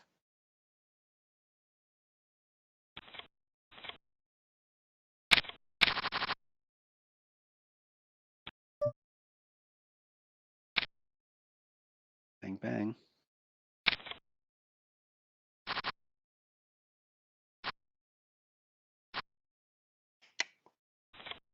Okay, that's fine.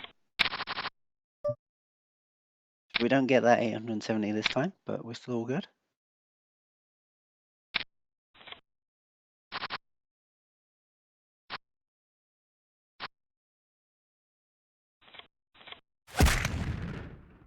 Heads up, that's still an extra 1,400 to Rick. So Rick has earned 3,910, and then the winner will now get all of this.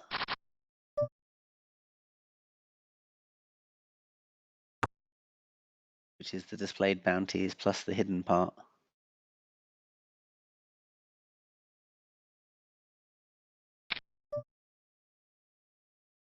Yep.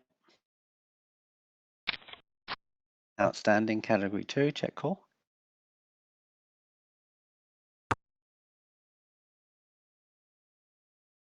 And note with the 7-4 shove that we were effectively free rolling from all the chips we'd won shoving beforehand. They're gonna get fed up and you're gonna get it in with like 20 to 30% equity. But at that point, you're literally free rolling.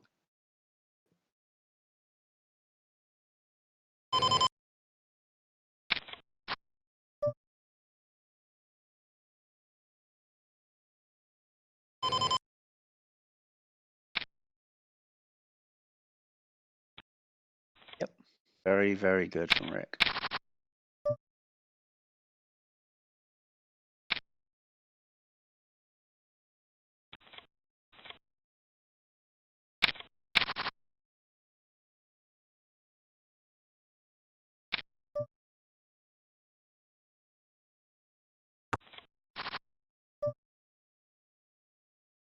It's a little problematic because it's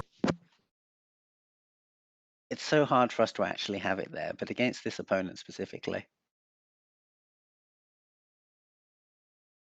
it is so hard for us to have the jack there. But against this opponent, I think it's great.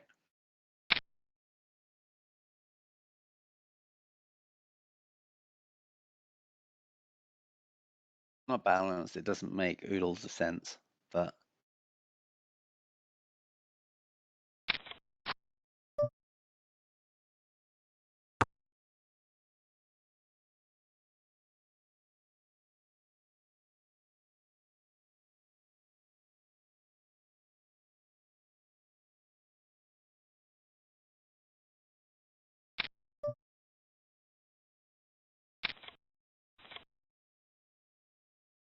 That is a terrible bet from the 7.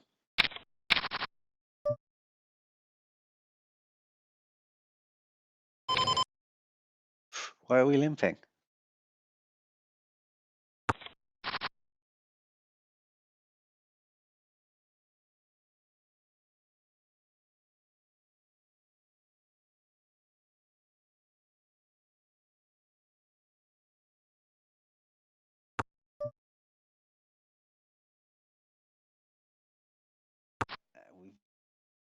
We And like we've got a value bet with the ace queen high here.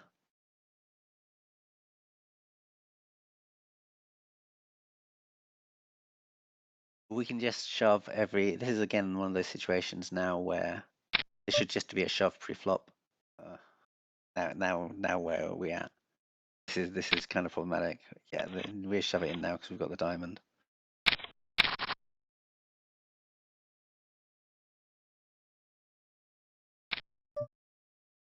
That's cool.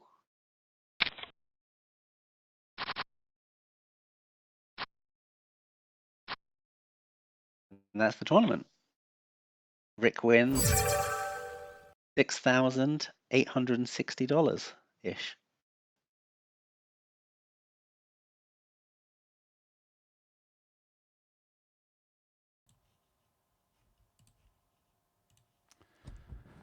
Hey, Dio. Okay. Happy with your $6 grand day? I'm in far too much shock right now to be happy. once the shock subsides, the happiness will kick in. I'm very much looking forward to that. Goodness knows what time I'm getting to sleep tonight. Oh, you're a little bit pumped. Yeah, the adrenaline in my body right now. I was shaking because I felt a bit cold earlier. I don't feel cold at all now, and the shaking had subsided for hours, and I'm shaking like a leaf all over again for completely different reasons. Yeah. Oh man. Oh man.